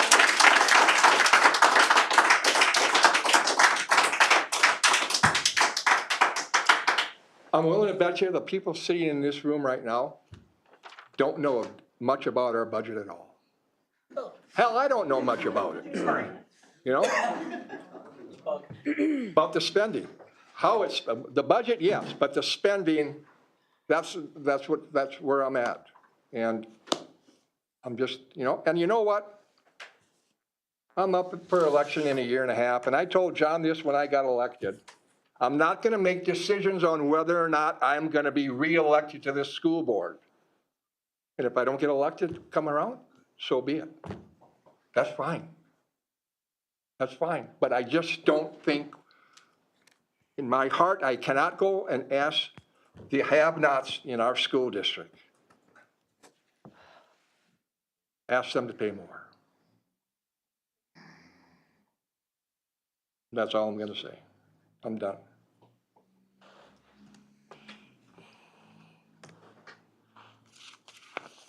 I want to ask, DJ, you commented about a higher success rate of passing on operating levy passing, Oh, yeah. higher rate of operating levy passing Yep. when there's another factor in the election? No, Like- it's better odds when it's like by itself like this. Right. Right. Okay, I misunderstood you then, because I thought I heard you say. I'd feel a lot because better about it if it was the big election and there was school board election, sheriff, governor, all that kind of stuff, and we put this out there where everyone's concerned and everyone's paying attention. This is how these always go, or this is how the public feels. This is how, this is what I hear. Okay, but all I'm saying is that the data shows that you have a higher success rate in passing an operating levy when it's a single issue, and it's an odd number a year. Why do you think that is? Because nobody shows up to vote. Well, Because no one knows what's going on. whatever the reason is, I just wanted to make sure that I heard you correctly. No. Okay. You and I are on the same page. I understand that there's a higher success rate on these other years. All right. The other thing I just wanted to ask, my colleagues that are saying, no, I can't do this, what else do you want to lose? Be specific. Tell us what you want. ACOMP. Let's go with ACOMP. Let's start with ACOMP. Then I mentioned that we have the collaborative workers in the elementary schools. Not sure we need that in elementary school. So there's $1 million. Oh my God, oh my God. There's not supposed to be comments out of the audience. Chairman, please help me. So I don't know. If Peter says they have to stay, they stay. I'm not going in like I'm the hammer here, that I get to pick these things, but I'm coming up with some ideas. How about we close some buildings? How about we've got, Forest View's got a whole pod that's empty, right? We thought that we were gonna be in trouble about that rule with LTFM money, which, by the way, does anybody realize that the public's giving us another 4 million a year that we weren't getting before? Does that count for anything? I mean, we talked about it tonight. We get the 4 million in LTFM money, right? So our buildings are gonna get all spiffed up. We shouldn't have any problems. The high school needs a roof. Forest View's roof is 22 years old right now. I used to be on that committee, so is Michelle. We both know these things. We can get all that stuff spiffed up and in good shape in the next couple of years, because we were only getting $775,000 a year in LTFM money, and now we get 4.6 million. So that's a pretty nice shot in the arm that the state gave us, right? So I mean, there's John, there's groups that start out, I don't want to say their names in here because it's not fair, that the day one, they get 20 days off. You could work for me for 50 years, you don't get 20 days off because I can't afford to be without you or I wouldn't hire you. It's not realistic. Some of these things are going to have to be walked back, right? It's going to be tough. It's going to be ugly. I understand, but it has to be fixed. And when it gets fixed and we stop with all this things we're doing in the school, I talked about it in the deal. It's been in the paper. All the woke stuff that's chasing all these people out of here. You know what? Then maybe we don't keep losing all these children. I mean, I hope everybody understands that you take 1,000 kids at 20,000 apiece, it's $20 million. Makes this referendum look like a little spark. 5 million from 20 million? What if we got half of them back? It's 10 million. We don't have a problem anymore. Plus, by the way, we don't need to get rid of a building. We don't need to get rid of 1,000 or 100 people. But right now we do. We can't keep pretending like money's gonna fix this. We've got to face the music and we can't be everything to everybody anymore. I don't know how else to put it. I hear all these things, Brainerd schools are the best. They were. They're still great. Don't get me wrong, I wouldn't be on the school board if I didn't think Brainerd schools were okay. You know, why am I here? I don't have any kids in the school. I don't have any grandkids in the school. Why am I here? You know, it's like, well, I thought I could help. I'm trying to help. I think we can fix this. I think it could be okay. I'm kind of on Randy's deal. 2-3 years from now, we get all this under control. We quit losing the kids. I'm not expecting those kids to come back. I really don't think there's any way to get them back, right? But if we could quit losing them, kind of like the Nisswa school experiment we're trying this year, pretty good idea. 24 kids, Carrie Ross told me, that we're keeping. That's a lot of money. 24 kids times 20 grand, what's that? Is that 500,000 bucks? There's $500,000 right there. If we'd have lost those kids to Pequot, it'd be another $500,000 would be down. So it's like, I think there are ways we can do this. We're talking about, Peter's talking about, Carrie Ross is talking about keeping them in 6th grade next year at Nisswa. Maybe we can keep them another year. Well, that's, you know, that's $1 million for the 2 years for 24 kids. So I think that we can do this. And I don't appreciate, you know, I get what I get. I'll take my medicine. This whole vote thing, this is a republic, not a democracy. We were voted to do a job. I'm on the same page as you are, Randy. If I don't get reelected, okie dokie, right? I'm not gonna just vote so I can get the job back. You know, it's important to me, but it's not important in my life of experiences that I got beat in an election for the school board. So I feel this is the best decision for the school. I don't think that Marcy, Peter, Heidi Hahn told me the same things. Kevin Boyles told me tonight the same things. I don't think these people aren't very smart or anything. I just think I have a better way. And you're stuck with me. So I think we can fix it. I think it's doable. Director John DeLunger, I feel like in 2 years, that's going to be too late. Just because a lot of us didn't have the luxury of being here intimately with the budget the last 18 years, we can lean on the fact that there have been cuts. We have lived intimately in the budget I've been with the last 3 superintendents, line by line by line. There are not $500,000 bogeys hiding anywhere in that budget. We've gone through and taken $10,000 here, $5 there, $1,500 there. That's where we're at. I'm not saying some creativity couldn't help, but if we make this decision tonight for the voters that they don't have a say in it, our next step is to change what this district looks like and the trajectory of this district forever. No question and about it. not in a positive way. We are going to have to cut programs and extracurriculars. We are at that point where it isn't $10,000 here anymore. It's going to be have to be wholesale. I can't be a part of that without the voters getting a say in it. I will not be a part of it without the voters getting a say.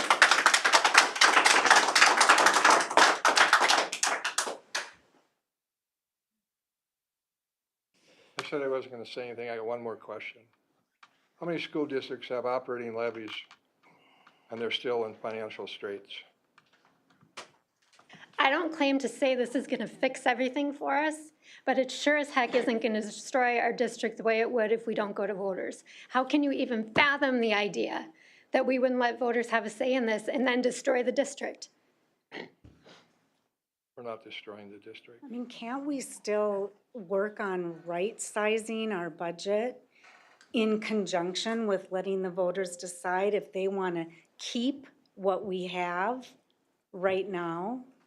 I absolutely think we are not giving up on doing that. I think this is the time to do it when we have the voters' support and let them decide that we are still going to have to make hard decisions, even with a levy. Yep. That will not solve the problem, and I think we are all in agreement on that. I've been putting out suggestions to stop the bleeding of students for 2.5 years, and I haven't gotten one of them across the finish line. I guarantee this will not do it. Cutting Well, programs and I guarantee electives. that I'm not gonna trust you, that you're gonna get this through, and then you're gonna go fix the budget. Because I haven't been able to get, nothing, zippity-doo-dah. So let's just, can we just vote? But remember, Director Dondelinger, we are a team. We don't do anything individually. Oh, well, We are a board, and so noticed. if you want me to change the budget, that's us changing the budget. That is all of us. I was just trying to stop kids from leaving for crazy new educational ideas that we have that have snuck into our buildings. Again, I'm ready for the vote. for me, it's not changing the budget, it's how we spend the money within the budget. That's where I'm at. That's where I'm at, how we spend the money.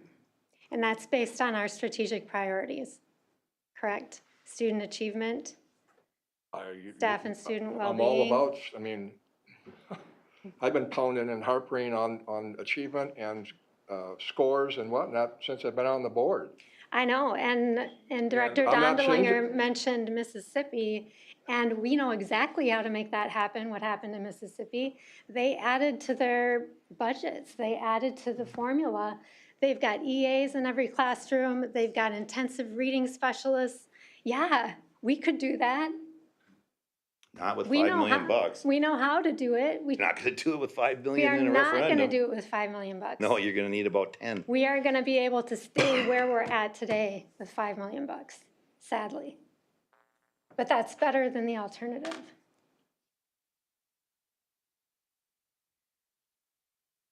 And it still comes down to what, I mean, we're not doing this in the dark. We will be very transparent about what we're asking for and what we need to maintain the goodness of our district. But at the end of the day, why are we the ones that have to choose or are choosing to choose? Why aren't we letting the community decide? Well, maybe we should ask them if we should fire the teachers, the ones that we had to get rid of today. Why don't we have them all decide? That's what you got voted, elected for. It's hard. But I was voted by my community to be transparent in saying we are struggling financially. I have sat with this budget for 2.5 years. No, I don't know everything, but I've sat with it and I've seen the cuts that we've made and I've seen what is left, which is nothing. And so I'm elected by my community to say, we're struggling. We need to ask you, can you help us? And if they say no, then we know that where we're at. But if they don't say no, then that gives us some cushion, that gives us some possibility to continue to do what we're doing right now. And maybe even a little more. But if we don't even ask them, we don't get to find out. And I agree, And Michelle. we shouldn't be, I mean, that's arrogant of us to say, we're gonna decide whether or not we should go for an operating levy referendum, because we think that there's line items in the budget that we have not been responsible for the last 18 years. So I'm gonna punish the district for the next 2 years based on the fact that the budget isn't what you want it to be. And I don't think this is a referendum on giving up on stewardship. I think it's both and. This is us, we want to maintain the programs we have, and we got to figure it out. There's still stuff we got to take care of and get creative about. Some of your suggestions, DJ, absolutely we should be looking at those. But it's not one or the other. It is going to have to be both and. You know, the other thing too that I want to mention is, you mentioned cutting ACOMP, you mentioned cutting collaborative workers. I'm not saying we should, I'm just saying there are Just let me options. finish. And you heard the response. I heard the response. We all heard the response. I don't profess to go into your dealership and tell you how to run your dealership. I didn't ask you to. Excuse me, I don't know squat about it, or finances, Randy, like you're in finances and Steph, what you're in. But I do know a little bit about education, and I know that cutting QComp, AComp, and collaborative workers and losing eventually ends up with a lost district, period, and lost students, and students that don't have a future. And I don't think it's fair to say, to decide for those that, Randy, as you say, can't afford it, let them decide if they can afford it or not. You're making it socially, economically against them. You know, they're looking at, maybe my kids have a better future because we are investing in education. We struggle financially, but my kids are gonna have a better future because I'm going to invest in education and I'm going to do what I need to do to make sure that happens. I don't think it's fair to say I can't afford it. And you know what?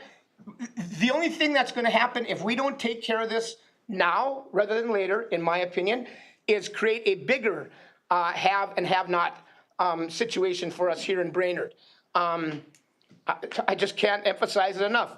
Some of us know business world, some of us know the educational world a little bit. And we have always been able to work together to understand each other, and I respect that and appreciate it. However, this is critical. This is life-saving. This is like, I can't even, I mean, it's life-saving. And it's important for the future of our students and our children and our grandchildren and our great-grandchildren. It's important for them,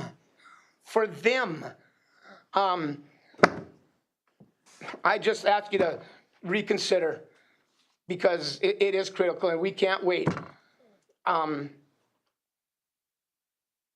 gravity. I've been through the cuts that we have had before. Those of us in education have been through those 0 and 0 and 0, 4 years of 0, 0, 0. And I had a program that I taught in service learning, and it was one of the best programs. Not because I had it, but because I still get kids coming back and say, Mr. Ward, I learned more in that program. And I've heard you guys say those are the things that we need more.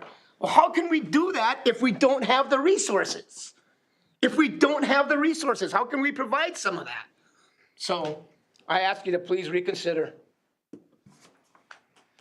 I think the gravity of this is, and it's not dramatic, that should we say no to this tonight, we are about to embark on an endeavor to change the trajectory of this district and to change the landscape of this district and the opportunities for the kids.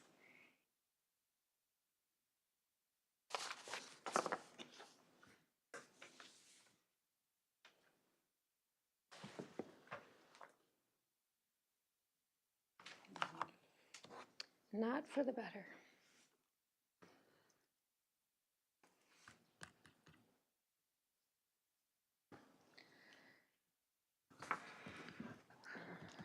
Madam Chair, I'll call the question. All right, Oh, we need a motion. there is a motion. There is a motion. I made a motion that we approve Oh, John authorization. just made a motion. I just called the question. Call the question. You have It's to not a have. motion. You have to have a motion. You're the only one that Robert wants. Rules of Orders? Yeah, you're the one who wants to quit discussing this. Well, There Michelle has made to a be a motion, motion. Okay, I thought you guys. Michelle made a motion. Yeah, she made a motion, but you made it, Seconded, didn't you Sarah. make another motion, John? No, I just Director said I Ward. called the question. Right, and that. Second. Bring it to a vote. That needs a motion Good idea. and a 2/3 vote. I don't agree with you on that.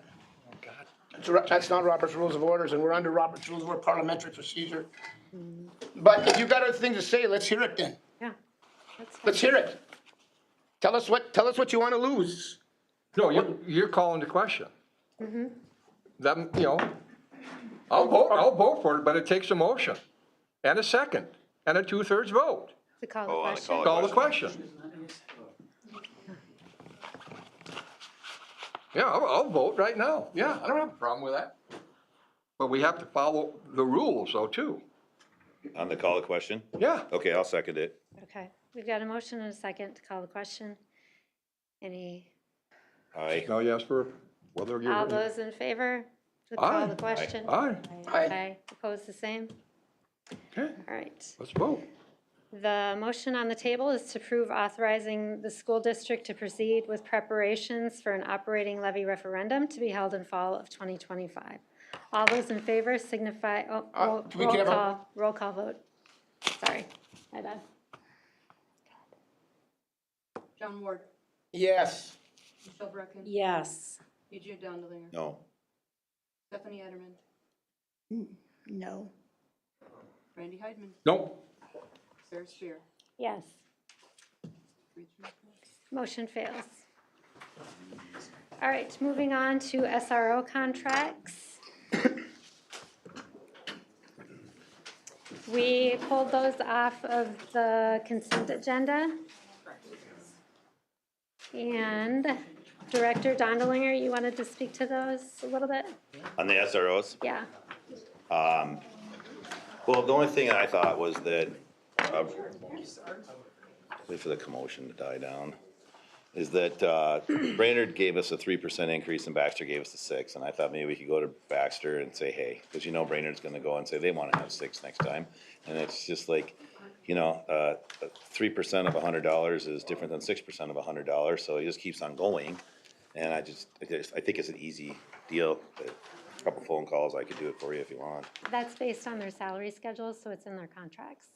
That's what I thought, I didn't understand why they'd be different. Yeah. I mean, the two of them could kind of chip in together. They just Did you have see the to value pay they put them on the based on what officer? they're- See the value they put on the Yeah, I officer? didn't see that. 168,000. That's probably benefits in the whole package. Yeah. I'm sure it's a car. I just wonder if it's not for the whole year, not for the 9 months we need them, or do we use them all summer? Yeah. Also, we take them all summer. Well, it's not like burn the house down deal, but it just seems like Yeah, we asked the same question, we found out. Yeah, The they- difference in pay scales. They get to they decide. wouldn't help you out on the increase.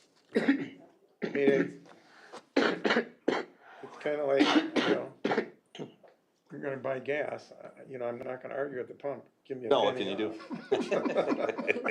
I'm with you. All right, well, worth a try. All right, so we'll need a Plus, motion. I just wanna say that we have such a really good relationship. If I thought they were ripping us off, we would be doing something about it. So, I just don't like the difference because I know what's gonna happen. I know, Brainerd's gonna So, Be pissed that they should have went for more. All right, we'll entertain a motion to approve the SRO contracts for Brainerd and Baxter. Motion. We've got a motion, is there a second? I'll second. We've got a motion by Director Dondelinger, a second by Director Edelman. Any discussion? Not all those in favor signify by saying aye. Aye. Aye. Opposed, the same. All right, moving on to committee updates. Curriculum Committee meeting. Chair Heidman. We talked about the READ Act and the training that the teachers were going through. We had 276 K through 6 teachers and 20 administration people complete the OLA, which is the training module. And 27 EC teachers completed the requirements of Module 4. We talked about Forest View Middle School and some of the schedule changes and the curriculum impacts, et cetera. And all seem to be in pretty good shape from that standpoint. I think there was a concern about music classes. I think that got resolved, right? Yeah. So, and then we reviewed all the student handbooks as well, and we talked about that tonight. So, end of report. Great, thank you. Next, we've got the Finance Committee meeting, and a number of the things we talked about in finance were on the agenda tonight, with the exception of the post-secondary enrollment options contract. Otherwise, we talked about OPEB, the audit, and the preliminary budget, which we approved tonight. All right, up next, informational meetings. We have Brainerd Public Schools Foundation, Director Edelman. Okay, so the scholarship recognition night was a huge success. They awarded over $220,000 to 172 graduating seniors. They are collecting gently used warrior gear at the Washington Educational Service building until the end of June. The sale of these items will begin mid-August at Visit Brainerd. That's pretty much, and then we are taking a break for the next couple months. All right, thank you. The Wellness Task Force update, Director Brecken. On June 5th, approximately 12 secondary health educators, counselors, and special education staff participated in Project 11 training. Smiles for Jake provided refreshments for the training, and on June 6th, from 8 to 9 at the Gitche ZB, Brainerd Public School staff participated in advocacy training and an introduction to Project 11 provided by the previously trained Smiles for Jake leadership team. All staff present received a continuing ed credit and a Smiles for Jake advocate t-shirt. And our June meeting is scheduled for June 23rd. What's a continuing ed credit do? Oh, because they have to get trained every year. All right, Business Services Report. Director Lord.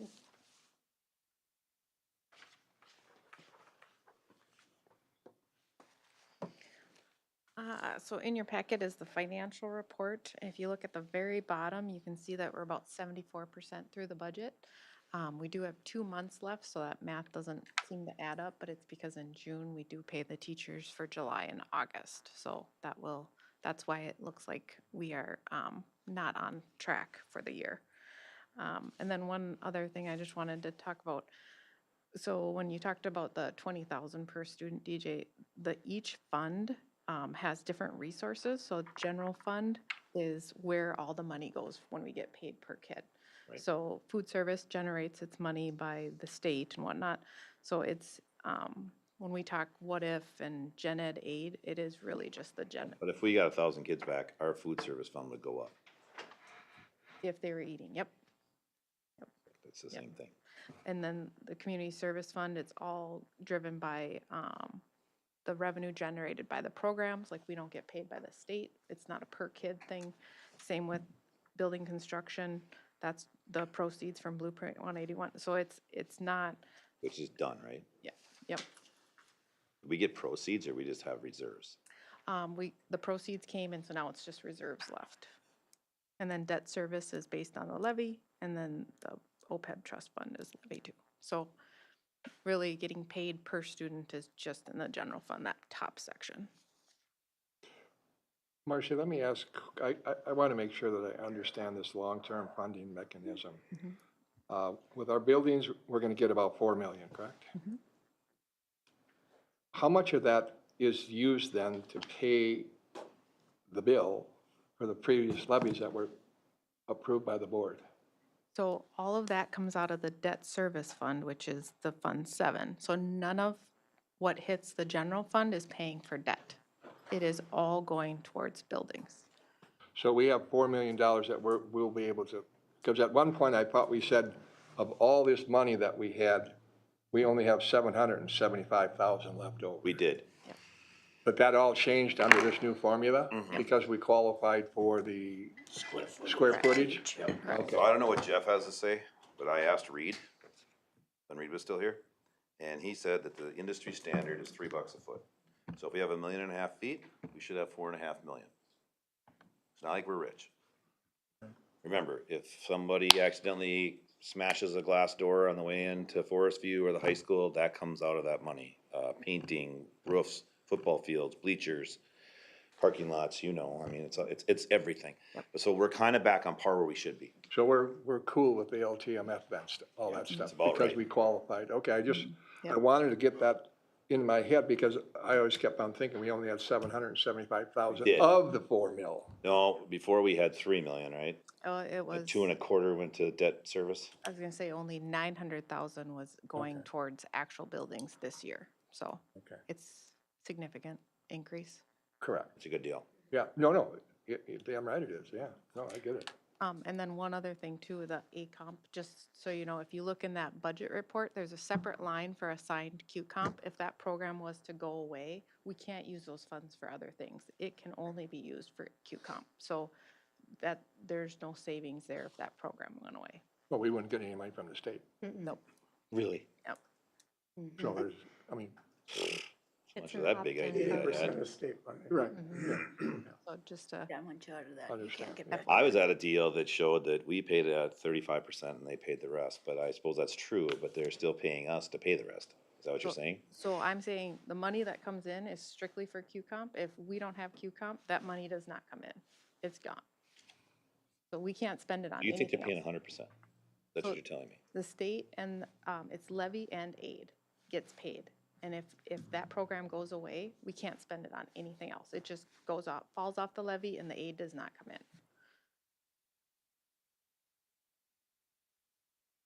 in. There you go. And that's the same for our collaborative workers. They don't come out of our general fund. Well, you guys aren't very good salesmen. Brought that up to you a month ago. No one told me that. Whatever. Let's keep on trucking. That's an EdSys grant, correct? Yes. The collaborative workers. Yeah. Yeah. So then if we Yeah. don't get, I know, we've talked about that. any questions? And Thanks, Marcy. Thanks, Marcy.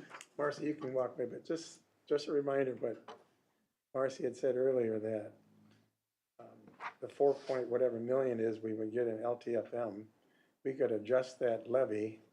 Yep. And if we went to a public vote for a levy referendum, it could be a 0 for the public. It'd be a wash. So the person that can't afford $15 a month, they might not be paying anything. Explain that a little bit more. Well, because it's a levy, Okay. we can reduce the 4 million, and that would lower the tax impact of a levy vote. Taxes will go down. Right, taxes would go down. So some people wouldn't pay anything. It wouldn't be a change for them. Taxes are going down with the 4 million, believe it or not. Some people are like, I think $7 a year. Well, and we had debt fall off last fall.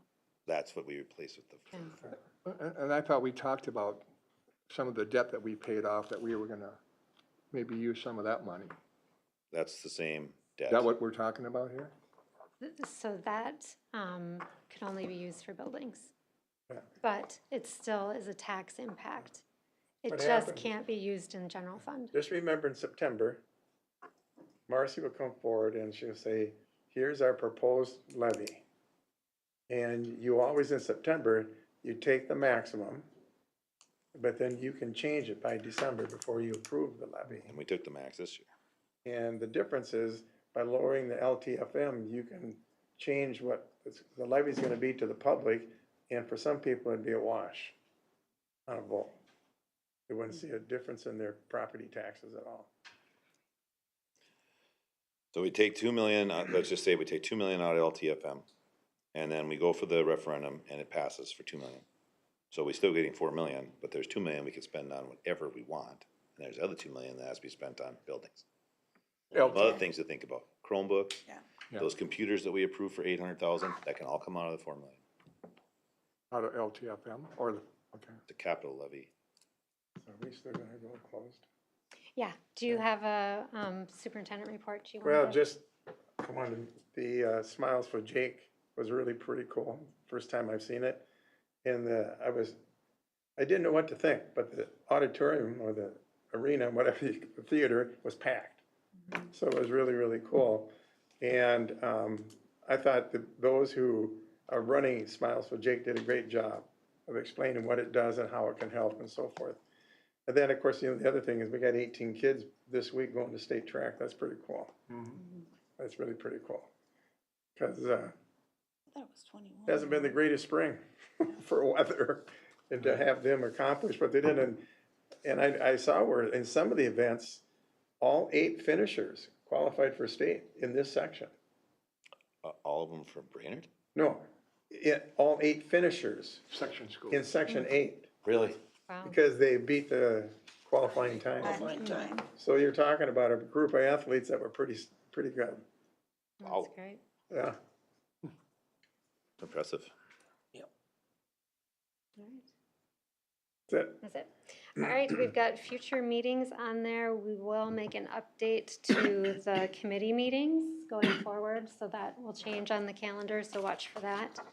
And otherwise, we will go into closed session, if I could get a motion for that. So moved? Second. Got a motion by Director Heidemann, second by Director Dondelinger. All those in favor, say aye. Right. Opposed, the same. All right, we'll take a few